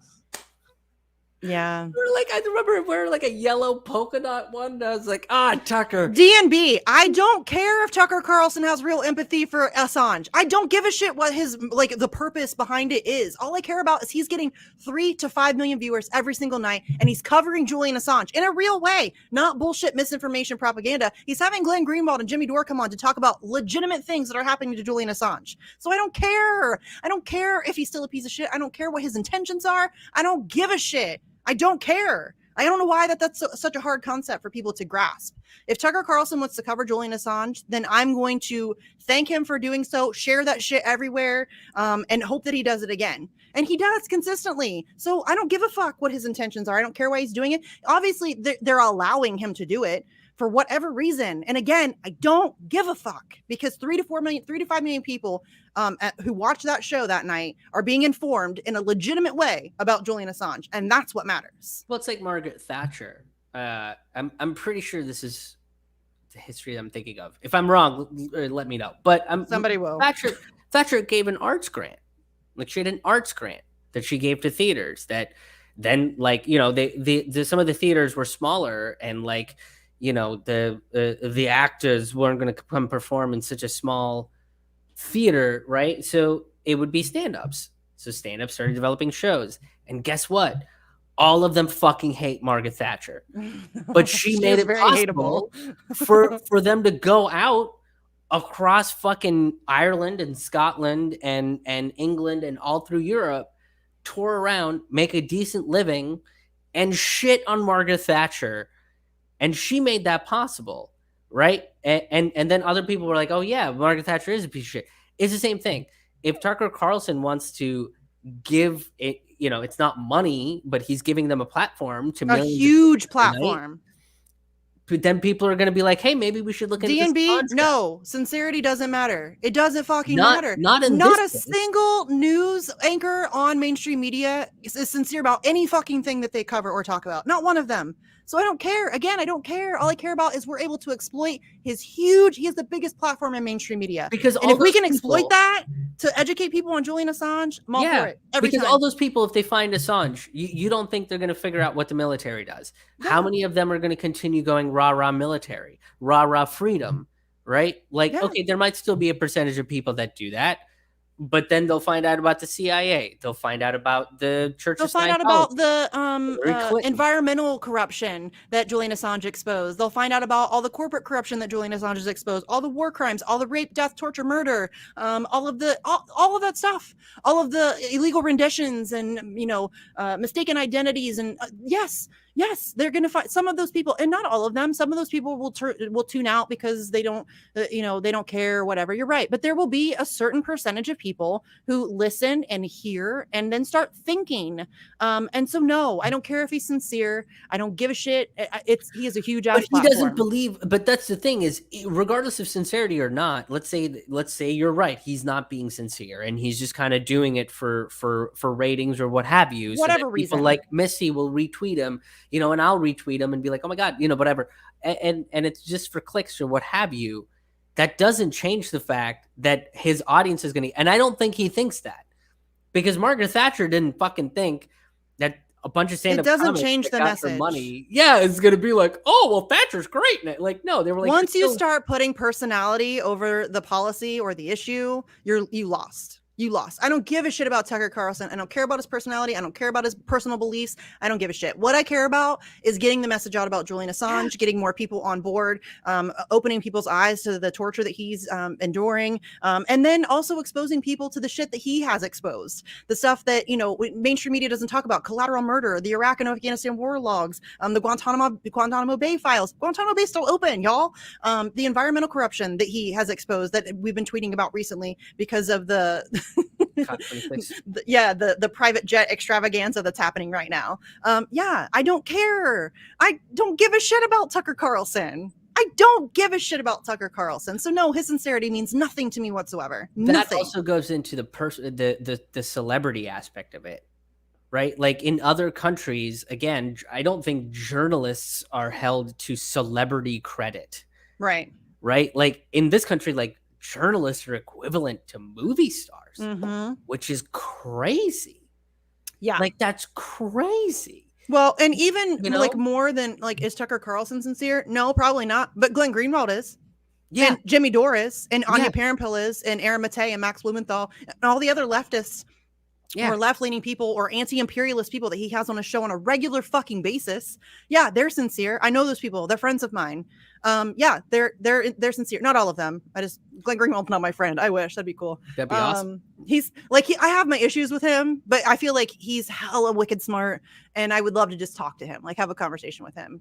You know what I mean? Yeah, I'm always interested in what his perspective is, whether I agree with it or not. Yeah, and I very often disagree with him, and that's okay. Yeah, because he explains it in a way where I go, oh, I'm an idiot, and I understood that. Right. Cool, man. And I feel like he is genuine. Like that's, to me, I don't care.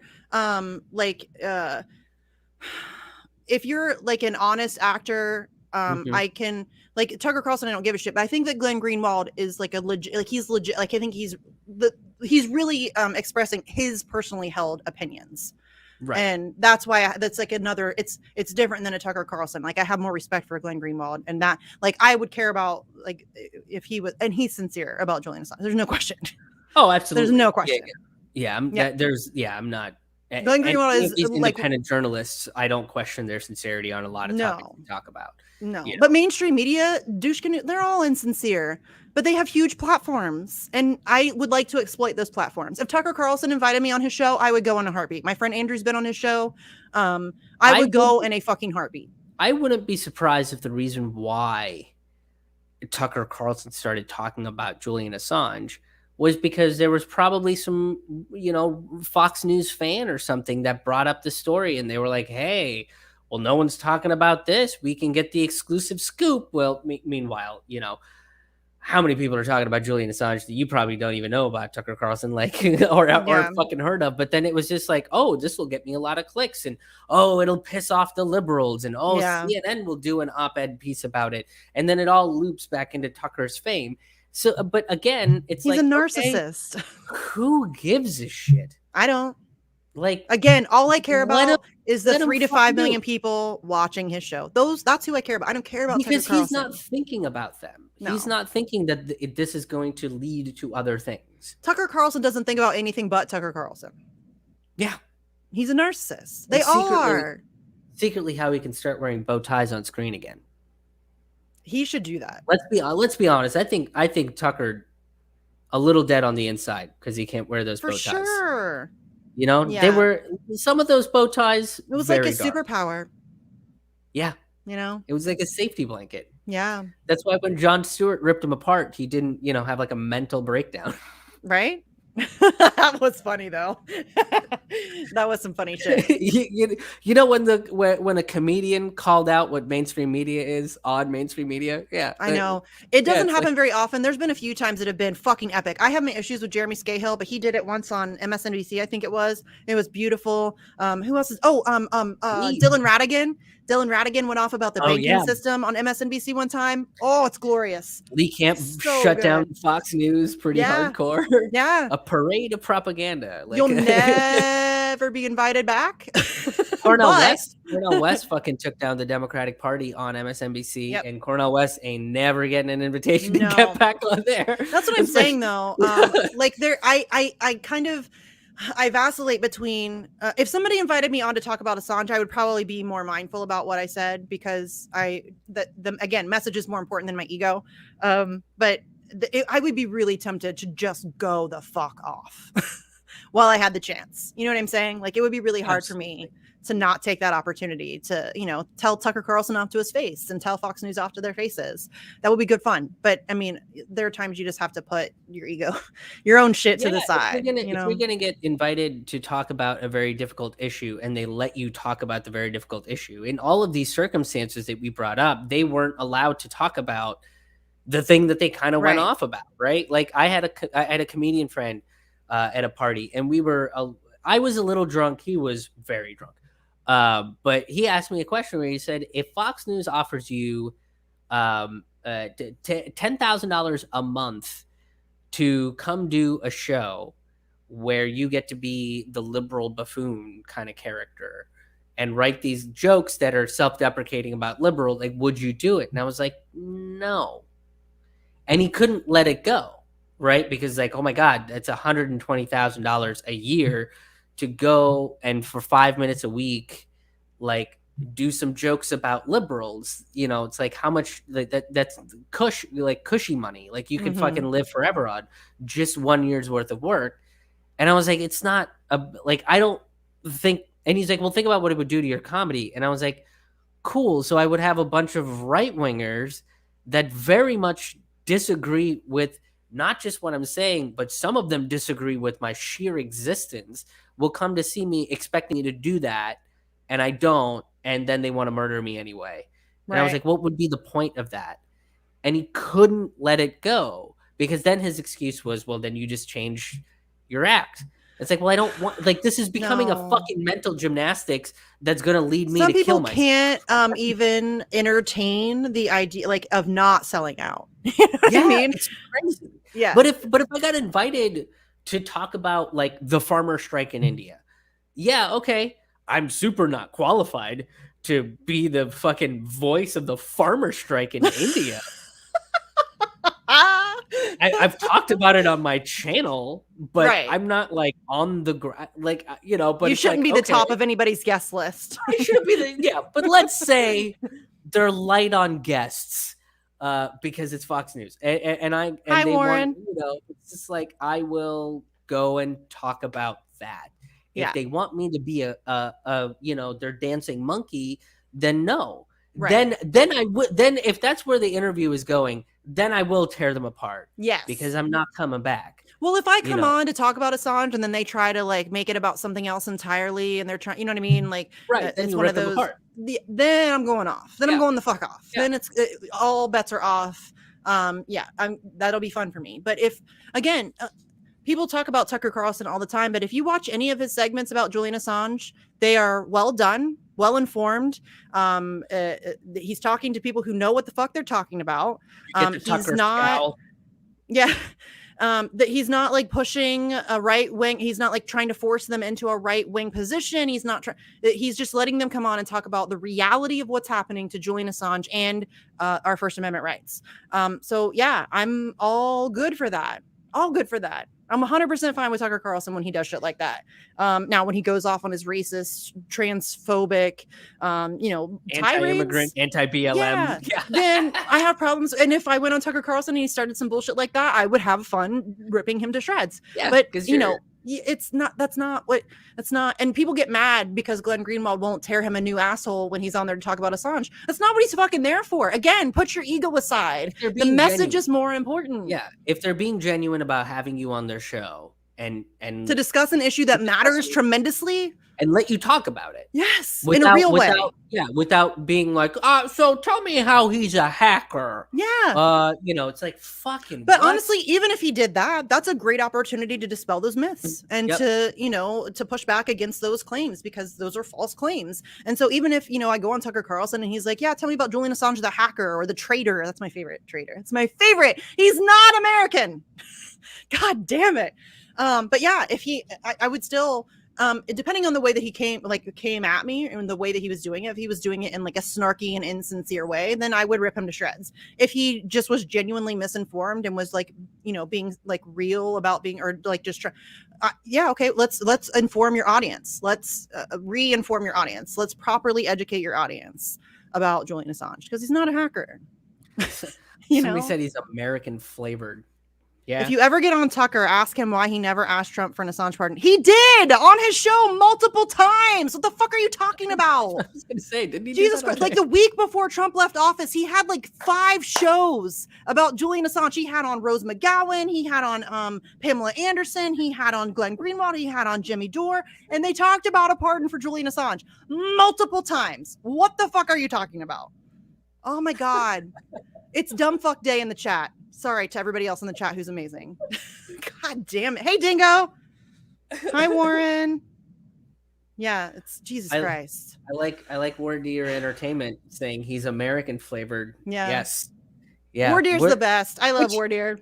I wonder what state that accent is from. South Dakota, probably. You almost made me snort my Red Bull. I went down the wrong tube and everything, Krish. Fucking traitor. Yeah. He's I'm amazed. From a little island off the coast of North Carolina called Australia.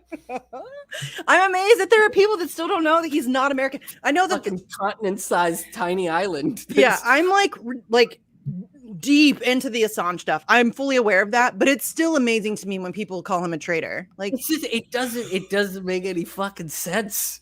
It's impossible. That word doesn't mean the thing that you're saying. He committed treason. No, he's not American. Australia, North Dakota. The capital of North Dakota. I mean, technically, you could say, by proxy of being a former British, prison camp, that Australia is part of America. I mean, they're a Five Eyes country, so they're all good. With AUKUS, like with what's going on with AUKUS. Australia is what is it? Caitlin calls it the America's basement gimp. I think is what she said. It's my favorite. I love her so much, you guys. If you're not reading Caitlin Johnstone shit, you fucking should be. And the other day, okay, you guys, this is another, okay, this is kind of embarrassing, but another like piece of my burnout the other day.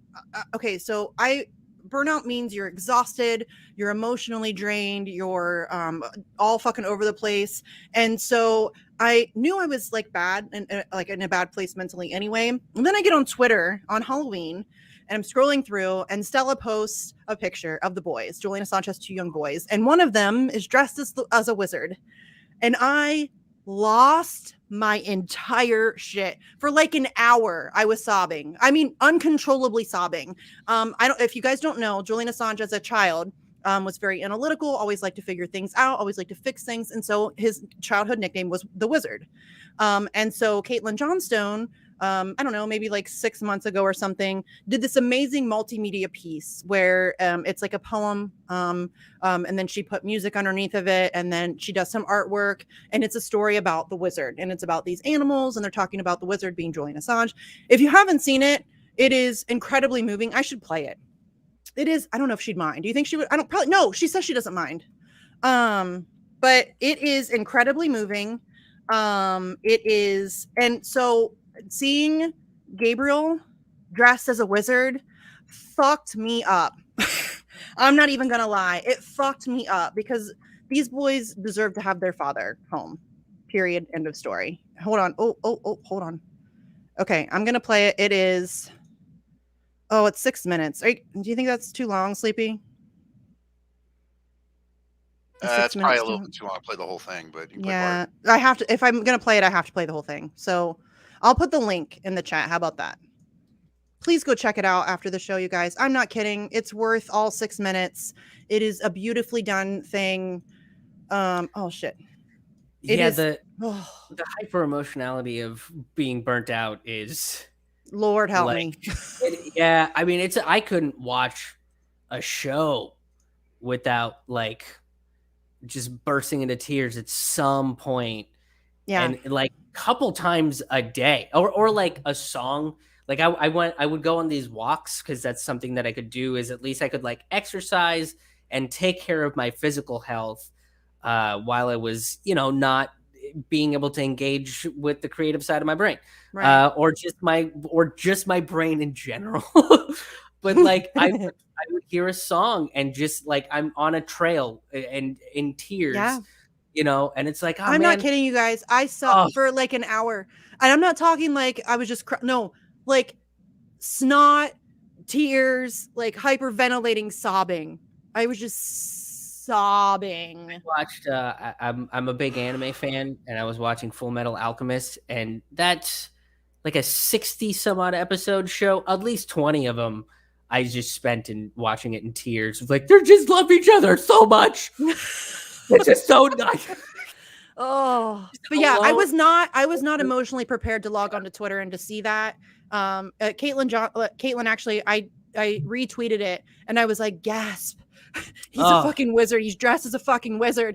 And then Caitlin, but you don't know what's going to hit you with that moment. No, it could be anything. Like you said, it could be a song. It could be a TV show. It could be like something some stranger says in a grocery store. It doesn't, you never know what it's going to be. I was thinking about like, if you've seen Guardians of the Galaxy Volume 2, the end of the movie, Michael Rooker steals the show. Of course he does. He's Michael fucking Rooker. Michael Rooker. Yeah, of course. Yeah. And like, I just started thinking about the scene at the end of the movie and like I'm tearing up and somebody was like, are you describing a scene and about to cry? It's like, it's an emotional scene about dads and I don't have a good dad. I'm honestly surprised I could just talk about that experience and not start crying again. Because I'm not dude, on like a whole other level that like smacked me upside the face and like reached inside my soul and was just like, fuck you, bitch. You know what I mean? Like it was rough. Like that was rough. That was rough. I'm not really a crier. Like normally I'm not really like an overly emotional person, but when you're dealing with burnout, Christ on a cracker, you guys, it is unbelievable. And I think it's a lot of it is the exhaustion. And, you know what I'm saying? Certain emotions kind of just come up on you. And I like that feeling of like I don't even know how to describe it, but it's just when you see something that you were like, I wish I had this when I was growing up, you know, like I wish I had this type of connection with this person that, you know, treated me really poorly, but I really, and I don't know but it's like the second you see it, you're just like, oh, this means everything now. Like, I know. and it was like, and you know, like I was getting stoned pretty regularly because it was like, that's what I need to function as a person now. Yeah. Because it was that, and I was like also dealing with, and kind of still am with the bank because they stole my car. Yeah. You know, like that happened right before. So this external stress was happening. Yeah. And I was dealing with. Yeah, I should make it clear that it wasn't just Assange stuff. Like I like this past month, like personally has been pretty brutal. My kids have been going through like their own separate issues. And so I'm like, it's a lot. Yeah. And so it's, like, you know, it's just, it wasn't just like the one thing. I think it was just like personal pressure and then the Assange stuff and then just not sleeping because I was so stressed out. And then like, I'm always incapable of sleeping around court dates because of, it's hard. And then like sleeping, we were talking about this, I don't know, a couple weeks ago, but doing the vigils, I don't think people realize how mentally draining doing the Assange vigils are. It is not fun. And that's, I'm, it's weird. I love doing the vigils. I've learned a lot. I've gotten to speak to a lot of unbelievably incredible people, and learn about a lot of things, but you know, having to, research special administrative measures and torture techniques and war crimes and, you know, rape and all of that. It's not fun. It's a lot. It's a fucking lot to take in. It's not uncommon when we do an episode about special administrative measures or about Julian's mental health condition that I don't sleep for a week. And that my brain's all fucked up from all of the shit that's like, I would love to not know what happened to Khalid al-Masri. I would love to like go back, rewind the clock and not know what happened to him. But because I do the vigils, I know what happened to him. Because I'm an Assange activist, I know what happened to him. And that you can't unknow. You can't unknow any of this stuff. Yeah. And so knowing that right now, Daniel Hale is being treated incredibly poorly and is in a CMU, and that Joshua Scholl is being held, he's already had a trial, which ended in a mistrial, and they're still keeping him incarcerated under special administrative measures. And knowing that Julian Assange is being tortured to death in front of our eyes in broad daylight. And like knowing all of this stuff it's a lot. It wears down your psyche. That's kind of the other thing. And I had a friend of mine that was checking in on me, you know, and we were both checking in on each other, but he was like, hey man, like you talk about heavy shit all the time. Oh, thanks. That's very kind of you. Yes, fair. Krish is always crushing it. That's hard to say. Krish is always crushing it. And hi gamer. I saw you. I see you, fam. Oh, hello. My teacher used to call me Krish. He used to call me Krish Crush Pish Posh or Krish Crush. Oh, phenomenal mysticism. I sure do love you. That's so nice. Anyway, sorry, go ahead. Somebody complimented me, so I got distracted. Oh, no, me too. I was just like, oh, nice things are being said about me. What happened? Are more people saying nice things about me? More people. Somebody's saying a nice thing about me. That's why I got distracted. I know. Yeah, that's what happens to me. It's just like somebody's like, oh, great job. And I was like, what? Are we? I know. When you deal with trolls telling you how awful you are and how bad you suck all day long on Twitter, it's nice when somebody says they like you. Yeah. And then you're like, are we married now? Is that how this? In some countries. Just friends. Or you're jealous of your hair color. Oh, it's going gray. Don't worry. It's just I have gray too, fam. I'm 39. That shit happens. Yeah. My mom's like, you're awfully young to be going gray. And I'm like, fuck you, dude. Thanks. No, yeah. Everybody in my family went gray in like their 20s, and me and my sister somehow escaped that curse. But nice. Academia has taken a toll on my sister's hair. I bet. So and when you have dark hair, it shows up so much more. Like I can hide it a little bit. But I'm kind of excited for it, to be honest, because then I feel like people will fucking take me seriously. Well, dudes are lucky. You guys like get hotter when you get older. That's not entirely true, but it is. It goes the other way too. It goes. Well, not everybody, I guess. But like what woman is like other than like what's her name? I have met a lot of very attractive women in their 50s. Susan Sarandon is hot. Yes. She's in her 70s and she's fucking hot. What's the other? Who's that other chick that's super fucking hot? And she's like older. She's like white hair. God damn it. Tilda Swinton. No, but she's like she looks like an alien, but I'm into it. She's like weird hot to me. Yeah. Where I'm like, I can't figure it out, but I'm like weirdly attracted to you. Yeah, I agree. You know? Yeah. I agree. Yeah. MILFs are hot. I am not a MILF. No, I wish I could remember that chick's name. It's really bothering me. Oh, god damn it. She's so hot too. Judi Dench. No, but she's still kind of fine. She's like in her 80s. She has aged pretty well. I'm literally Googling hot older actresses to hope I can find what her name is, because it's really bugging me. Hold on. Oh, Cindy Crawford's hot. Yeah, that's true. That's true. Hold on. Helen Mirren. That's it. Helen Mirren. She's fucking hot, you guys. How old is Helen Mirren? Easily, she's fucking something probably. Hold on. I'm gonna find a picture of her. She has to be. Helen Mirren. She is she was born in 1945. I'm not good at math. She's in her 80s. Yeah. My grandfather was born in his 30s and he passed away at 93. Dude, she's fucking hot. It's 70s? unreasonable. It's unreasonable how hot she is. Like 76. Well done. All right. That's just not fair. That's just not fair. She looks better than I do. And she's like, Christ, you guys. She's hot. She's hot. There's another chick that was on what was it? Sons of Anarchy? Who? Oh, you know what I'm talking about? There's another show. I think it's called like The Animal House or something like that. But like and like the lead's like this older lady that runs like this family of monsters or whatever. Do you know what I'm talking about? It's it was like a TBS or TNT show or something. That lady's super hot. And she's definitely like an older, and it's like, I'm telling you, older ladies. Yeah. That chick who was in Married with Children. I can't think of her name, but she was on Sons of Anarchy. Seagal. Yeah, she's hot. Seagal's super hot. She's hot. Yeah, you're right. There's a lot. Okay, that's fair. See? You're right. It works I was both wrong. ways. Animal Kingdom. Yeah, there we go. Yeah. Whoever's on there. I've not watched it, but I've heard of either. it. It didn't appeal to me, but I've seen her and stuff, and she's very good as like the scary villain type character. Yeah. I like those ladies that like completely take over a show like that. You know what I mean? Who are just badass and just completely take over the show. I like characters that I'm kind of scared of. I've always been that way. I've always been attracted to like the dark stuff. Yeah. Like if you give me any album, my favorite song is always the saddest song. Always. Or the angriest song on the album. And you know, it's like either it's the most beautiful song that's also like super depressing, but it's just the angriest song that's like, well, if we don't fix this, and fuck it, we're setting everything on fire. Yeah. And Sophia Loren. Sophia Loren. Oh. She's got to be in her 80s too, and she's still super fine.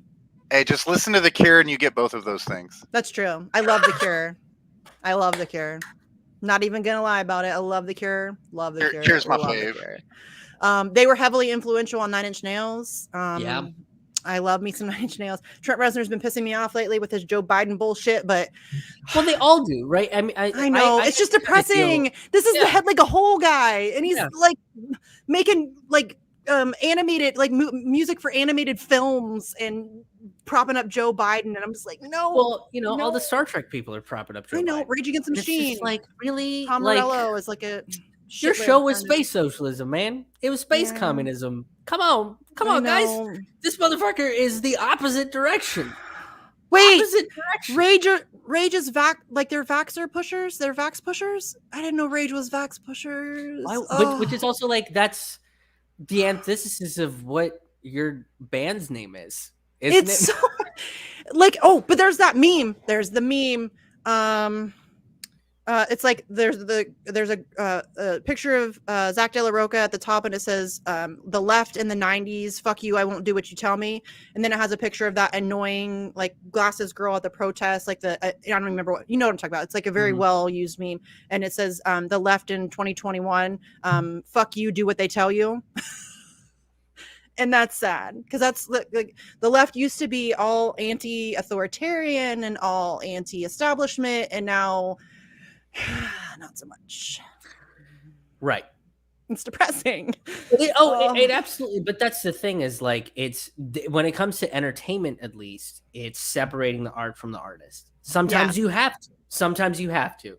It's like College Dropout is a fucking great album. It's a great fucking album, but Kanye West is a trash person. He's a douche. He's an unbelievable douche. But people want to cancel, like they want to say, oh, well, you can't listen to X artist because they did this terrible thing. If we did that for every art, like we would have no art. We would not be able to listen to anything because most artists are fucked up people. Yeah, you know what I'm saying? It's funny. It's funny because I don't think I would have ever imagined Tom Morello to be a pro-Democratic Party kind of guy. But it's also this is sort of the opposite of what we wanted to happen because of Trump. Like Trump was so bad and exposed all of the rot and corruption and sewage water that is the American political system. That instead of being like, oh, both of these things are, let's just go with the one that's. Let's go with the one that doesn't have that much sewer water in it. Yeah. And it's like, and then they're like boasting that that's the best thing. It's just you guys, like your head tripped in a weird way, and whatever neurological pathways you guys built, success. All fucked. Yeah, I guess. No, it's like there are studies done that once you become like a certain level of successful, once you reach a certain level of economic security, it literally changes your brain. So they did that with billionaires. Yeah. I wouldn't be surprised if that's Tom Morello does really depress me. That really depresses me. That's a big turn. I will say though, he does a 1 hour show on Sirius XM every week called One Man Revolution, and he plays some really fucking great music. So he might be a douche. You should still check that out because he does play some really good music. Yeah, I always like this fucking. But that's the other thing is like, does that change how I feel about something like Sleep Not in the Fire? No. Because in that at that time they were still anti-Wall Street, and they meant what they said. Yes, you know what I mean. Like that's why it's like if I go back and watch Star Trek and I watch it, which there's only like 4 of, but I watch a Geordi episode, like, am I gonna be like, "Bah, you fucking did," you know? Right. No, I'm gonna be like, "Well, this sucks." Rage Against the Machine was instrumental in who I am in my politics. Yeah, like that's not hyperbolic at all. Like I was raised on Rage Against the Machine. Yeah. Yes. Yeah. Made me start thinking about some shit. I'm like a white chick from like small town suburbia, Ohio. Listening to Rage Against the Machine opened my eyes to a lot of shit that I had no idea was happening in the world. You know what I mean? Like I lived a very kind of sheltered, I mean, not really like, I didn't have a perfect childhood, single mom, 3 kids, you know, all that stuff. But I still like when you're raised in suburbia, Ohio, surrounded by a bunch of white people, there's a lot of things you don't know. And Rage Against the Machine opened my eyes to so much of that. And they were genuinely like hugely influential can I answer a chat question? Yeah. I'm trying to get better at the chat. I don't know if you guys have noticed. I am trying to get better. The Phenomenal Mysticism asks, some public figures put on an act. Do you think Rage Against the Machine put on an act regarding their pro-working class rhetoric? No, I think when they recorded those songs, they recorded them with their belief system. Working class. They were working class. They were working class. They were not. I mean, if you know anything about, if you've ever heard any of these artists talk about the record industry, they make no money off of their albums. Where they make money is kind of off touring, which is why every time they put out an album, they would go on these like 6-7 month fucking tours all around the world selling stadiums and stuff. And even that they might only be getting 60-70% of. So it's like, I don't think they were putting on an act. I think they were legitimately like talking about what they believed in. Yeah. You know, so, but now they do have money because, you know, if you're going to get residuals off of Spotify or Pandora or any of these other streaming services, you have to be at their level for the money to mean something. And even for them, it doesn't really mean all that much, but you know, but if Joe Biden's in office, then maybe nobody will come for that money, you know, because they have a lot of it still. I mean, they're also not 20 years old anymore. They're also not 20 years old anymore. Yeah. Right. Which is funny, you know, is one of the things people always tell me.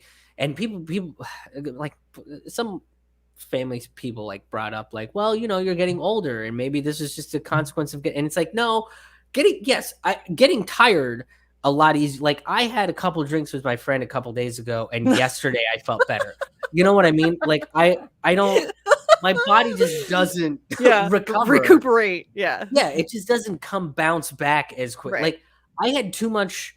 I got stoned and had too much to eat, and this morning I was like, "Ugh, this is bad." That was you know what I mean? Like it's. I don't bounce, but I don't. I also am like. I don't think my burnout was in consequence of being a leftist or being a socialist. It was a consequence of being those things in a capitalist world. But it's also like the older I get, and this is maybe where Tom Morello and I will probably be at the fork in the road, is the older I get, the more I'm leaning into the shit that I believe in, which means the more of a leftist I'm becoming. And I'm becoming a little bit more, not militant, but I'm becoming a little bit more like, I'm not gonna budge on this anymore. Right. And Tom Morello's like, well, maybe I should, because I got all the difference. The difference there is that Tom Morello has an ass ton of money and you don't. Yeah, exactly. You know? Yeah. So, I mean, people, all my life, people growing up, because I've always been kind of radical, like in my beliefs, you know what I mean? And everybody, oh, well, once you get older, you'll calm down, you'll get more concerned. No, the opposite has happened. I have done nothing but get more radical and more unforgiving. Again, I'm not unwilling to talk to people I disagree with. In fact, I encourage that to the highest degree possible. I'm so tired of people pretending like we can't talk to people that we don't have everything in agreement in. I'm not going to walk around with a checklist having people like, check off the boxes and figure out if they're guilty of wrong thing before I converse with them. No, that's not what I'm going to be doing. Talk to people you don't agree with. It's healthy. So I'm willing to have those conversations. What? How are you going to know what you believe in if you don't talk? And how are you going to change anybody's mind? The idea is to change people's mind and to grow your position to a position that's popular enough to become powerful. You're not going to do that hiding in your safe space. I'm just saying, you're just not going to do that. No, absolutely not. And that's part of the reason why when people would complete, and the days of this are becoming a little bit of bygone. But when I was touring around, I would tour the South and the Midwest. Those are the places I would go to pretty often. And people would be like, do you have a death wish? Like, why are you fucking going there as a brown kid? And I was like, well, because if this is going to make a difference, that's where it's going to make a difference. Yeah. Right. Like if I go to New York, I'm just going to get like 30 people that already agree with me, go fucking yeah. But I'm not going to get somebody that comes up and goes, well, have you thought about this? My family went through so-and-so. Yeah. And I don't know. I'm always really confused by people who think that we should not talk to people that we don't agree with. Because again, do you want to get anything done? Because the way you get things done is to get people on your side. Yeah. And I should clarify it, because we're talking about burnout and everything. I don't, if that's not good for you, because the person I lived with was kind of just an antagonizer. But he was somebody that I didn't agree with. I didn't agree with any of his points of view about virtually anything. And, after a certain while, it was just like, I don't need to talk to this person if all they're going to do is antagonize me and poke me into. So if that's somebody that you have in your life and you disagree with them and that's what's happening, then that you are not required to be like, go immerse yourself in that person. But if you're a performer, if you are, or you're just at a bar and you find out that somebody sitting next to you, doesn't believe in trans rights. Okay, just have the conversation. Yeah, right? And that's not always going to be easy. I'm not going to lie. That's not always going to be easy. Yeah, it's going to be uncomfortable. It's going to be hard. It's going to be awkward. But those are conversations we need to be having. And especially like myself, a cisgendered woman, I can safely have that conversation with somebody who's against trans rights. I'm not in any danger. It shouldn't be up to the oppressed people to have I say this all the time. Everybody's like, oh, well, you're willing to talk to racists. Well, yeah, I'm white. I'm able to enter white right spaces and have those conversations safely. That's my fucking job. That's, you know what I mean? Like, that's what I should be doing as an ally. That's what you should be doing. You should be entering those spaces and making yourself uncomfortable for the cause. You know what I mean? Like, that's exactly what you should be doing, not hiding from it, not acting like you're better than, you know? But it doesn't only need to be you, right? And I think No. that's something that people like that aren't willing to take that chance or take that risk always claim that, well, it's going to get exhausting, or and I've heard this from a lot of people in you know, POCs that I've talked to, is I'm exhausted. And it's like, yeah, man, me too. But none of this is going to change if we don't keep talking to these people and engaging with them. Because the reality is, not enough of the POC community is going out there and talking to people that they disagree with in order to even present a different perspective that might not immediately change their mind, because that takes time and effort and a lot of thinking and self-reflection, because we're not a culture of reflection, we're a culture of reaction. So it's like, but that encourages people because you're not judging them. You're not telling them that they themselves as a person, by the virtue of being themselves, are wrong. You're just saying, hey, it seems like you've been led down. Propagandized. Yeah. These are victims of propaganda, period, end of story. And we're all victims of propaganda in some way. I mean, we're propagandized from the moment we're born. Yeah. These are just people who've been propagandized in a different way. I mean, there's the Fox News type propaganda that teaches white people that immigrants are the cause of all their problems. And there's the MSNBC type of propaganda. You know what I mean? Like, to me, maybe it's because I was raised in small town Ohio, so I am very familiar with the Fox News viewer type person. I'm surrounded by them. They're not bad people. They're really not. Are they casually racist? Yes. Is that a problem? Absolutely. Will I call it out every time I hear it? Every single fucking time. But they're not bad people. These are just people who have been shafted and they've been fucked over and they are desperate and they're angry and they have just been taught to focus their anger on the wrong thing and the wrong people. Yep. And that's, I mean, that I don't know how you, I'm a human, so I empathize with that. Like, I can understand where that comes from. And I'm not saying that if that's not something you yourself are capable of doing, if you're not able to have a grown-up conversation with somebody you don't agree with, then don't. You're not going to be helping anybody by doing it anyway. But stop getting pissed off at the people who are willing to do that and who are willing to enter those spaces and have those conversations, as uncomfortable as they may be. I do it on a regular fucking basis. And sometimes I make some headway and sometimes I don't. And sometimes people get mad at me and sometimes we have like a yelling match or whatever and it's not very constructive. And then there have been times where I have legitimately changed people's minds on issues. And so, it's fine. If you don't want to do it, fine. Stay in your safe space and feel comfortable. But stop bitching about the people who are willing to step outside their comfort zone and have those conversations, because that's how we win. I say this all the time. There's a lot of people in between Bernie Sanders and literal Nazis that we are losing on the left. We're losing them to the alt-right, to the extreme right, because we sneer at them and we mock them and we act like they're less than and we act like they're stupid, dumb rednecks. And of course they're not gonna, they don't want to hear anything we have to say because you're an asshole. Who would want to listen to an asshole? So we're losing those people. They're moving to the right because the right is like, yeah, come on over. We got a barbecue next week. You want to come? Bring your family. You know what I mean? Like, they're very welcoming. They'll take anybody. They don't care. They don't give a fuck. And we're steadily losing ground to the right because we are unwilling to, just look at people as people. They're just people. And I'm not going to agree with all of them. There's going to be some of their views that I think are completely abhorrent. But we have to have those conversations. We have to. Yeah. We have to, or we're going to lose. We're losing. We're losing. I mean, it's happening. We're like already in a fascist country. People are like, yeah, we got to fight the rise of fascism. We're there. Okay.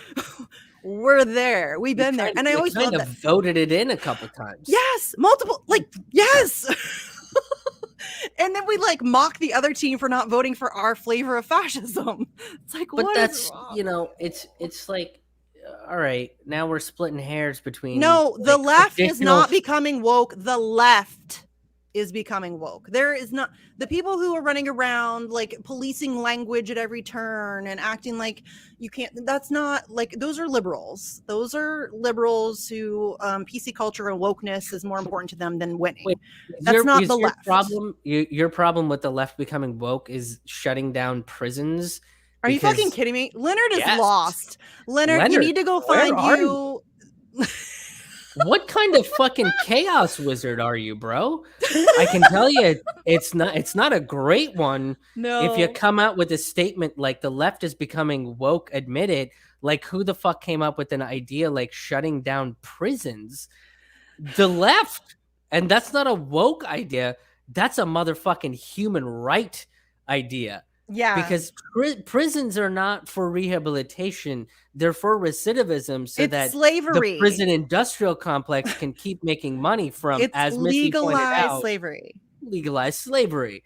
So yeah, shut the fuck down prisons. Yes, that's not a woke idea. That's I don't enjoy the state having legalized slavery and farming human beings. Not interested in that. And if you are, feel like that's a you problem, not a me problem. You're like a novice chaos wizard. And, and then you decided I think Leonard's you wanted just very to confused and throw lost. down. So we let white supremacist shooters walk free. That's because totally the justice. That's not what he said at all. First of all, second of all, that's because our justice system, which includes the prison system, is entirely broken. Hey, Kyle Rittenhouse is probably going to go free. Yes, that's of course he is. We live in a white supremacist country. Yeah, that's part of the fucking prison industrial complex, my dude. That's the criminal justice system. We do let murderers and rapists walk free. That's part of the current prison. They get less time than drug offenders. Yes. There are first-time nonviolent drug offenders in prison for decades, and shooters and rapists walk free. Murderers and rapists walk free. That's not a leftist problem. That's a criminal justice problem. Yeah, which again goes down to a human rights problem. Which is why the left fights against that. Dumb fuck. Like, what the fuck, dude? Man, you gotta fucking brush up on something, or just troll somebody who gives a shit. Like, Jesus, you got just a topic. You know what I mean? Yeah. Like, read one article before you fucking. That's all. Comment. That's all we need, man. Yeah. Like, is this what you do at parties? Because I'm worried about you. You know, I want you to be able to have. Now we're back to New Zealand. Where are you going with this?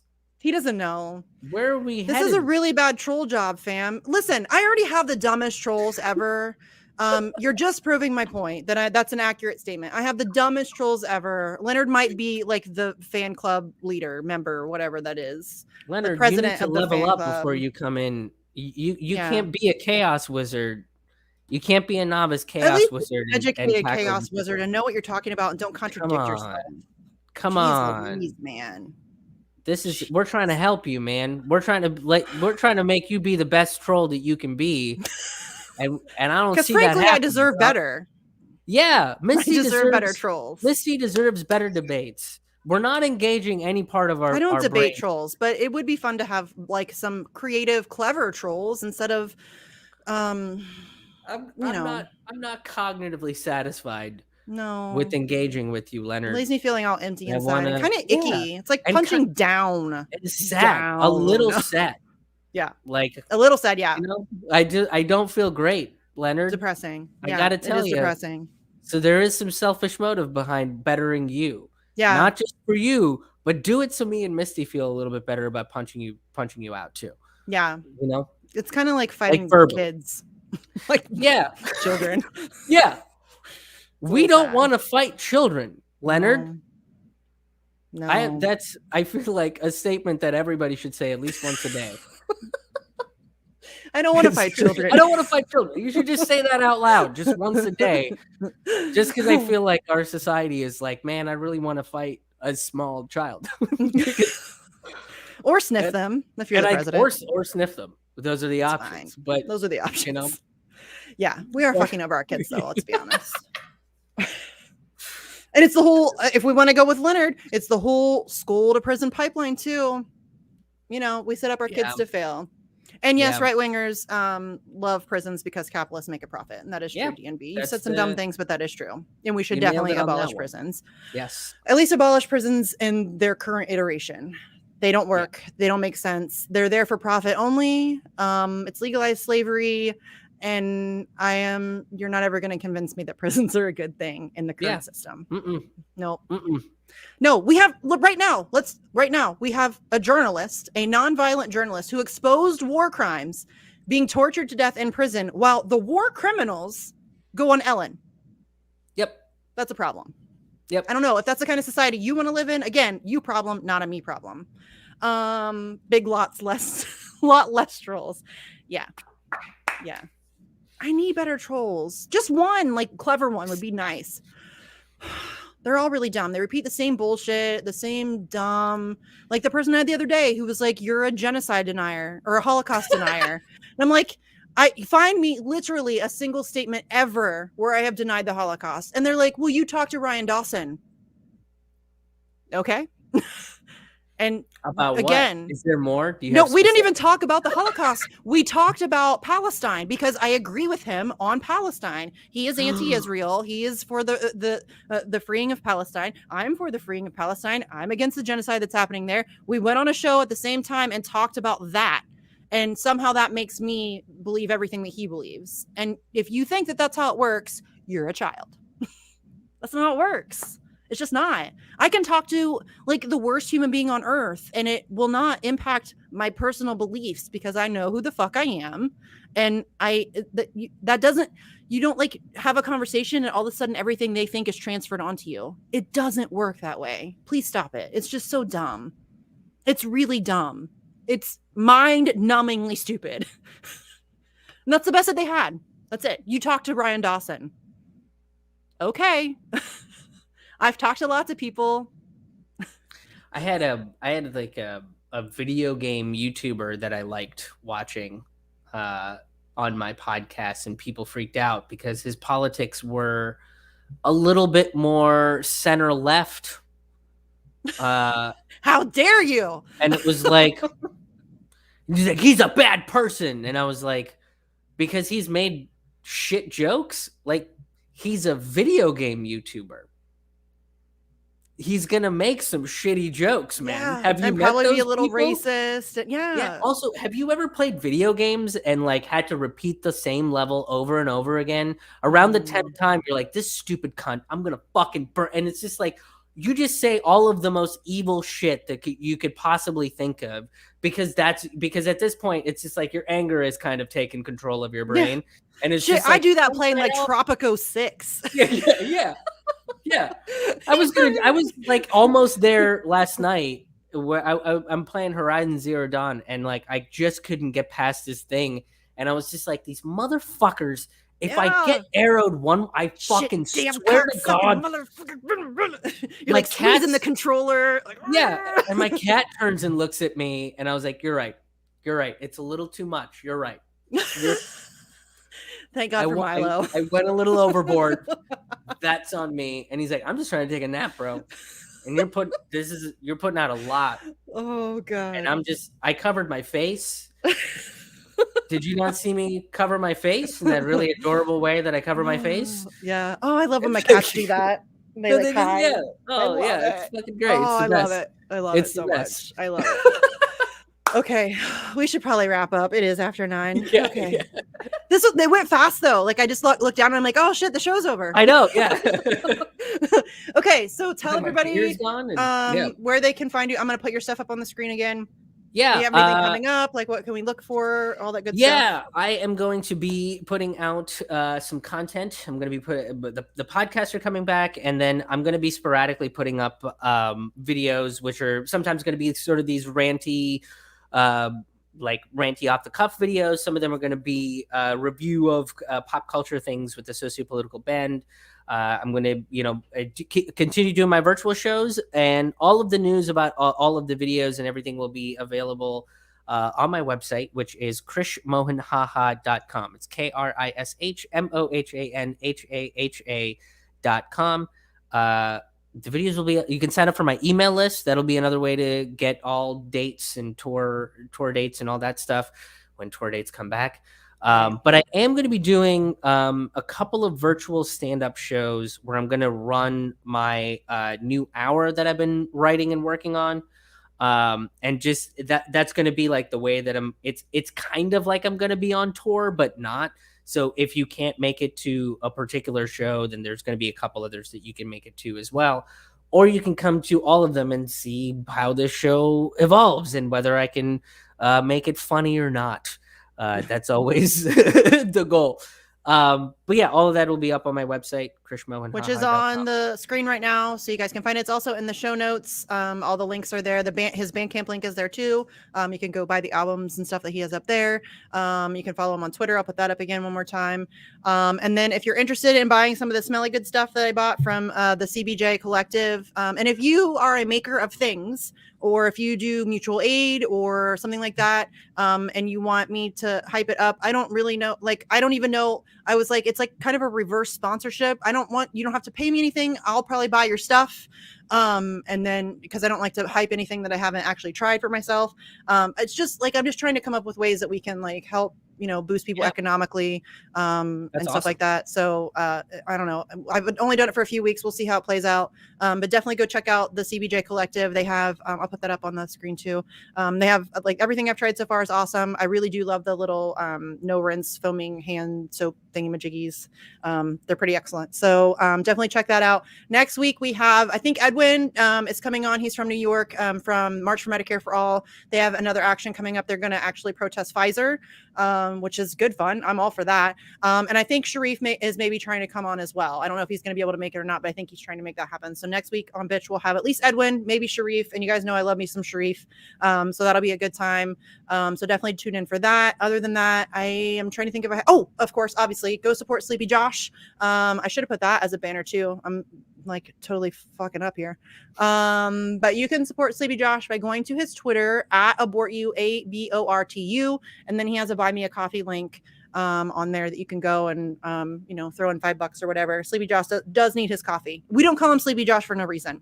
So if you can support if you can support the coffee fund for the Sleepy J, please go do that. Yeah, go do that. I seriously, I used to say I couldn't do the show without him. I think I can now do the show without him. You can. But I can, but I would rather not because, I like having Sleepy Josh. I don't know. This is like my therapy too. So this is the one show I get to do a week. That's just like I get to listen and talk shit, dude. It's great. Yeah. There's no structure. I have no idea what we'll be talking about. I don't have a script. I don't have notes. It's just whatever the fuck comes up. And I like it that way. It really suits my ADHD brain. I don't have to like focus. I can be all over the place. So I enjoy it very much. So Krish, thank you for coming on. Thanks for talking about your burnout experience. It's real. It's a real deal, homie. It's like, it sucks. And if you are experiencing burnout, if you're experiencing burnout, take some time off. Do it for yourself. You're not going to be the latest burnout, like getting off Twitter for the last like month and a half has been fucking amazing. Yeah, I will check Twitter in the morning and I will check Twitter at night, but like during the day I try to stay off of it right now.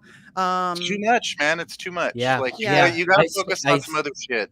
Yeah, I started staying off social media trolls, and that helps. Yeah, dealing with trolls can be very just draining. It's just annoying. It's obnoxious. Everything's so depressing and feed into. It's crazy. Yeah, everything is very depressing. Yeah, I'm not in the mood for a fight right now, man. God, I just mute people. I just want to look at pictures of cats. Jesus Christ. Yeah. I'm just trying to throw out the shitty joke, man. That's in my head, and I got to get it out. So here it is. I've just started. I highly, highly, highly endorse muting your trolls. It has been the best thing I have done for myself. I tried not to for the longest time because I'm like, well, everybody should be able to say whatever they want, but you can still say your shit. I don't owe you an audience. And I have no time or patience for your bullshit anymore. You don't know me. You don't know anything about me. So you can say whatever the fuck you want. I don't owe you an audience. I don't. You're not owed anything by me at all, period. So you can go ahead and spew your bullshit and I'll mute you and go on with my life because I don't give a shit.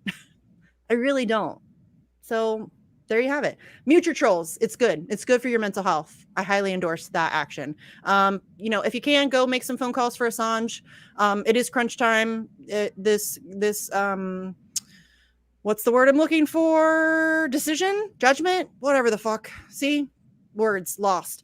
It's important. This is important. You know, things are fucked up. And this is really kind of a turning point for us. So make some phone calls, send some emails, make some noise, do your thing. Gamer, I'm glad I am the way I am too. I'm not for everybody, and that's okay. That's all right. The people that love me, and that's all that matters. So yeah, thanks for being here, Krish. Thanks for coming, Sleepy J. Thanks to everybody in the chat, except for the trolls. You guys are boring. But come back next week. I do appreciate the engagement. It's good fun. And next week we'll have the March for Medicare for All people to talk about protesting Pfizer in New York City, which is going to be awesome. If you're in New York or around the area, go to the protests. Protesting Pfizer sounds like a good fucking time. And yeah, we'll catch you next week. Bye, guys.